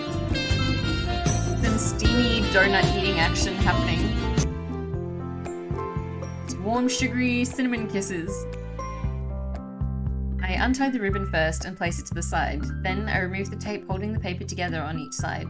From there, I carefully unwrap the paper and fold it once the job is complete. See, that's literally how I open presents. Sorry. I don't really like tearing open the wrapping paper. Seems wasteful when someone spent so much time putting it together. Oh, I'm the same way. I keep the paper and... His voice trails off. You might think I'm weird for this? Wait, no, tell me what it is. Maybe, but try me anyway. I put them all in a box and I keep them in my closet. Sometimes I take them out and look at all the designs. That's... I mean, look, it's a little weird, but it's also cute. It's like admiring art. Yeah, exactly. I mean, I don't keep them, I reuse them. But still. Elliot and I almost devour the entire box of donuts ourselves. He's absolutely right. These things are delicious. But I have a heart, evidently, and decide to save some donuts for Zoe and Nat. You can reuse the paper? Yeah, that's what I like to do. Hey, Anna. I'm actually thinking I might stop there because it's 12:30 for me and I'm so hungry, especially after that donut scene. But I'm really keen to keep playing this because I feel like we're just getting started, so I'm going to save. I don't know when I'll next stream it again. I haven't worked out my schedule for next week. Get some yummy foods. I will. Like I said, I'm probably going to have pizza and donuts. Which is not the healthiest lunch ever, but it will be tasty. And you know, it's the holiday season. This is the cheat season. You get to like eat whatever you want. But thank you, Anna, for sending through the key. I'm definitely enjoying it. I'll definitely play it next week. I've just got to work out exactly when I'll be free. Thank you for playing. You're welcome. I'm seriously enjoying it. And like I said, it's nice to get into the Christmas spirit and play some Christmassy games. And It's not only Christmassy, but it's also a romantic visual novel / anime game, which is my favorite. So thank you for making it. I love Elliot. He's great. Go forth and break your fast. Thank you, and thank you everyone for showing up and following. When am I next streaming? So we'll be streaming tomorrow, but the 4 p.m. time slot for me, which I don't know what that is for everyone else, but the usual time that I've been streaming Pentiment because I want to keep up that playthrough. And then I don't know about the weekend. I might try and do an Overwatch stream because I've only streamed once so far this week, and I was hoping to stream 3 times at least, but I'll see how I'm going. Yeah, thank you all for showing up. I'll stream this again next week, and I'll update my schedule on Sunday once I've worked it out. I'll see you then.